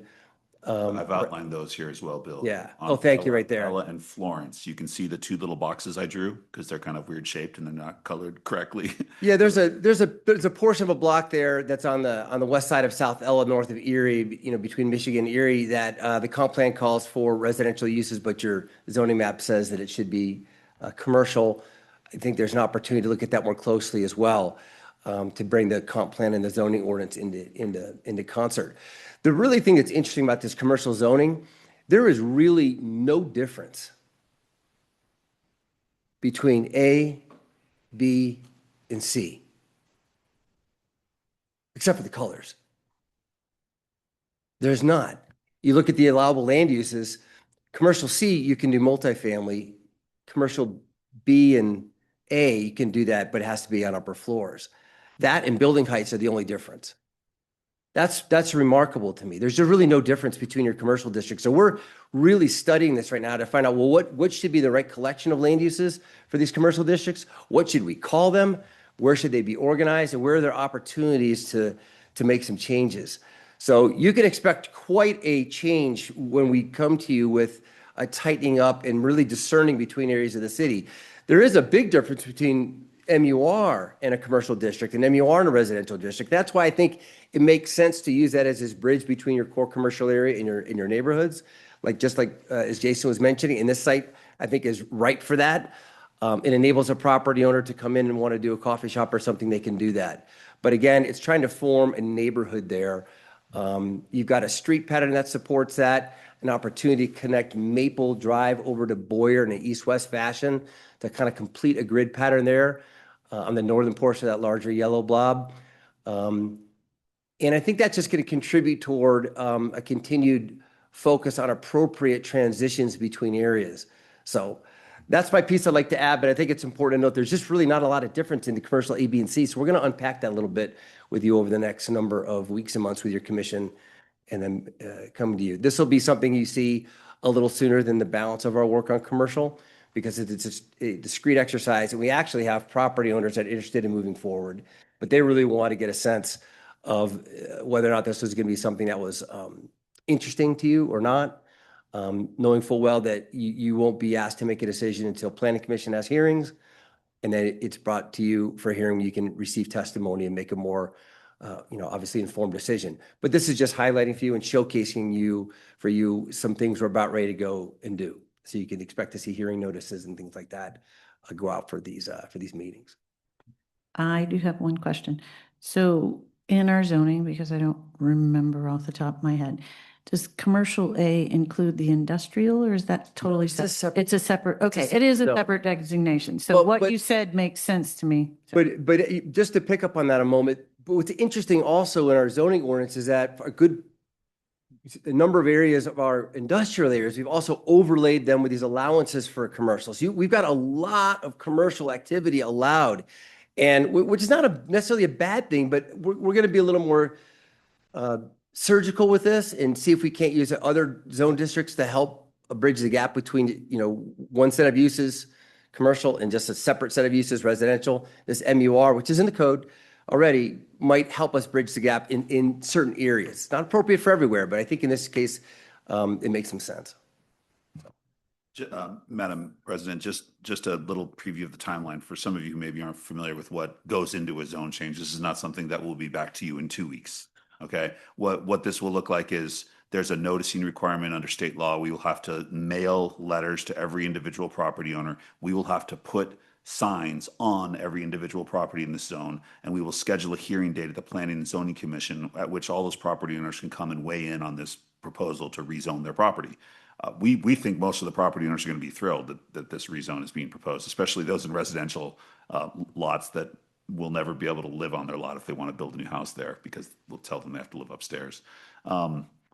So the timeline, we're probably looking at the second meeting in May. So about 6 or 7 weeks from now, we'd bring it to a hearing at the Planning and Zoning Commission. If it's recommended approved by them, it would be another 4 to 6 weeks before it comes to you. So we're looking at late June at the earliest that this would come to you for an actual amendment to our zoning map. At that point, development applications in this part of town would be processed according to the new zoning as opposed to the existing zoning, which we do expect later this year to see some development applications in this part of town.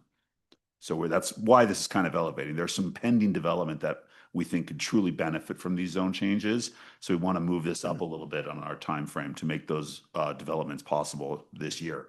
If not breaking ground, at least getting their entitlements in order.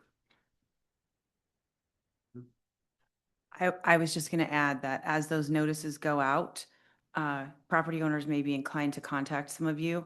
Your response to them needs to direct them back to staff. There are going to be a number of public hearings on this where they'll have an opportunity to come and provide public comment. But as far as you engaging with them, you should not. You need to direct them to staff for any questions that they have and then tell them that you're protecting the process. Okay, thank you. So this is not an action item, but I guess we need a general consensus for staff. Would that be? Any questions or concerns you have, we're happy to answer them. And if you So we don't really need a consensus for this because it's going to go through planning and lots of other processes. And if it rises back to us, it rises back to us. we may end up in a situation where the Planning Commission does not recommend these zone changes, and we're just decide not to ever bring it back to you. Okay, all right. Any questions at this time? It sounds like there's going to be a lot more jostling around and we can get into the finer details at a later point. I'd like to roll the meeting. If you have one comment, Yeah. okay, let's go. I like it. I'm in support of this, just for the record. Okay. All right, so we will move on to the next item on the agenda. Proposed resolution to approve memorandum of agreement for temporary access to City of Ponderay. And I will thank you for staying all this time. And had I noticed earlier, would have bumped you up. So my apologies for that. And Holly will give us a little presentation, a minor.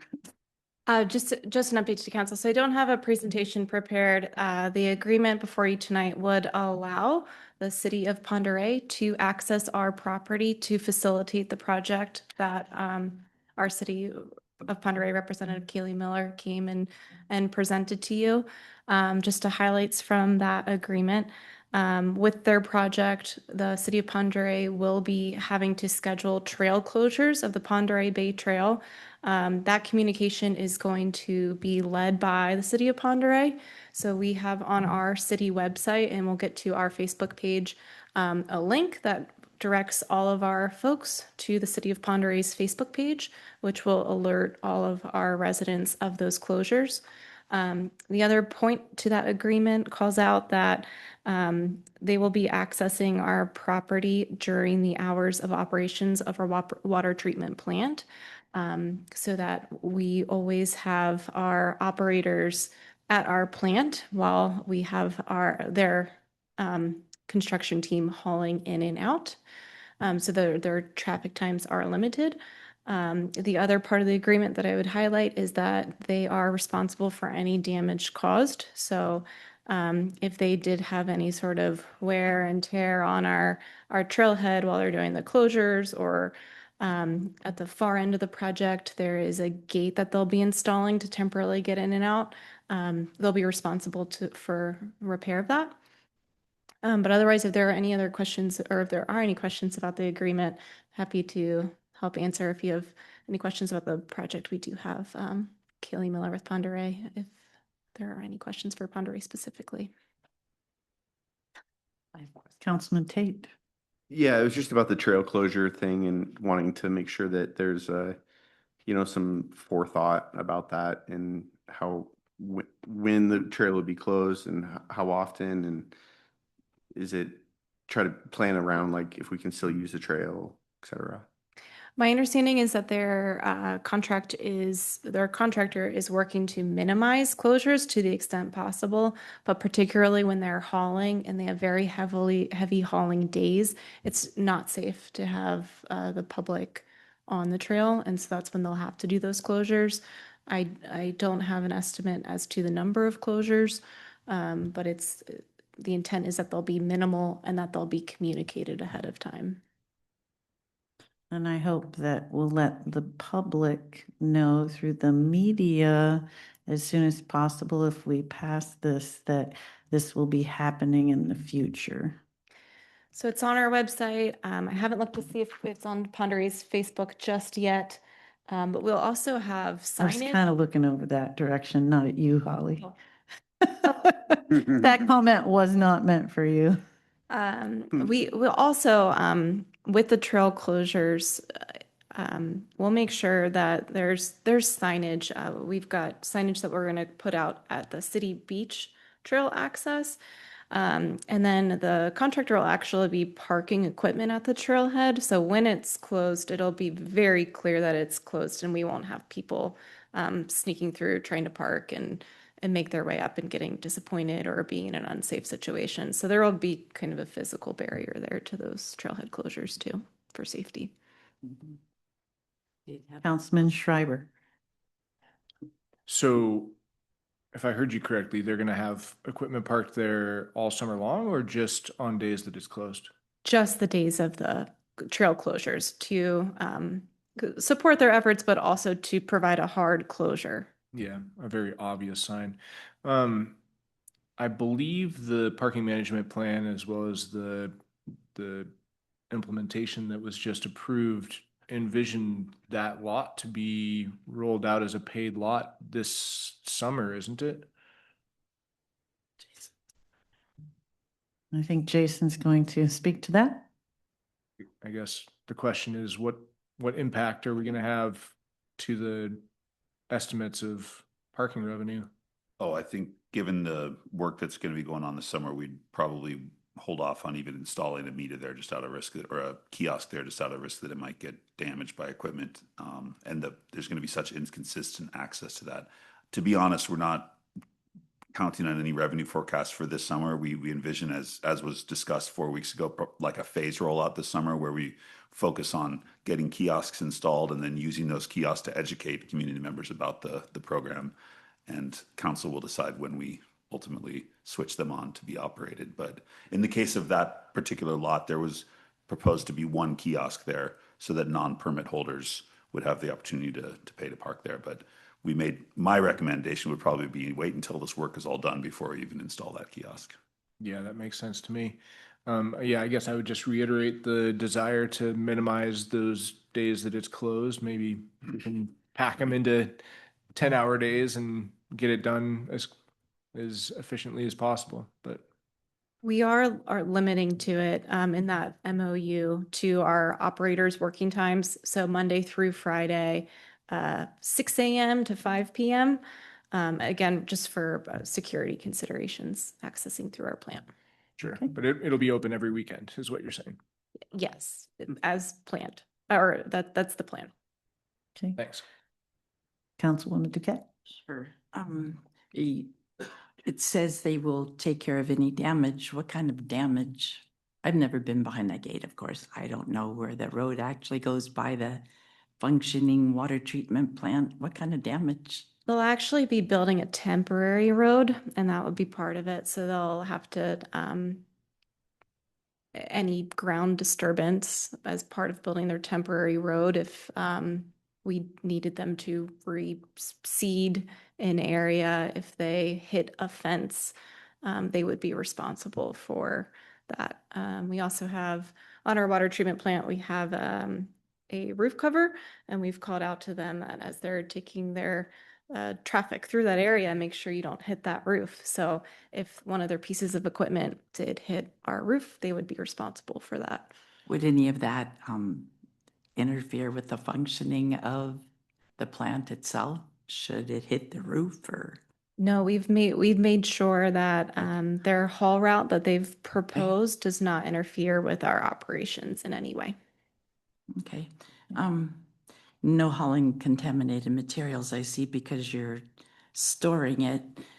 I know when you came before, and this probably is something that I would need to speak with you about, not as far as traffic hauling, but I thought we had a discussion about you hauling the contaminated materials out of there, not storing them, because I remember ICL, Idaho Conservation League, was here, and we had a big discussion about getting the contaminated materials away, and that's not happening now. I see. They did consider that option, but it didn't turn out to be the most feasible for that site. So instead, they've come up with a plan to store that in a remediation pit Yeah, I saw that. on site.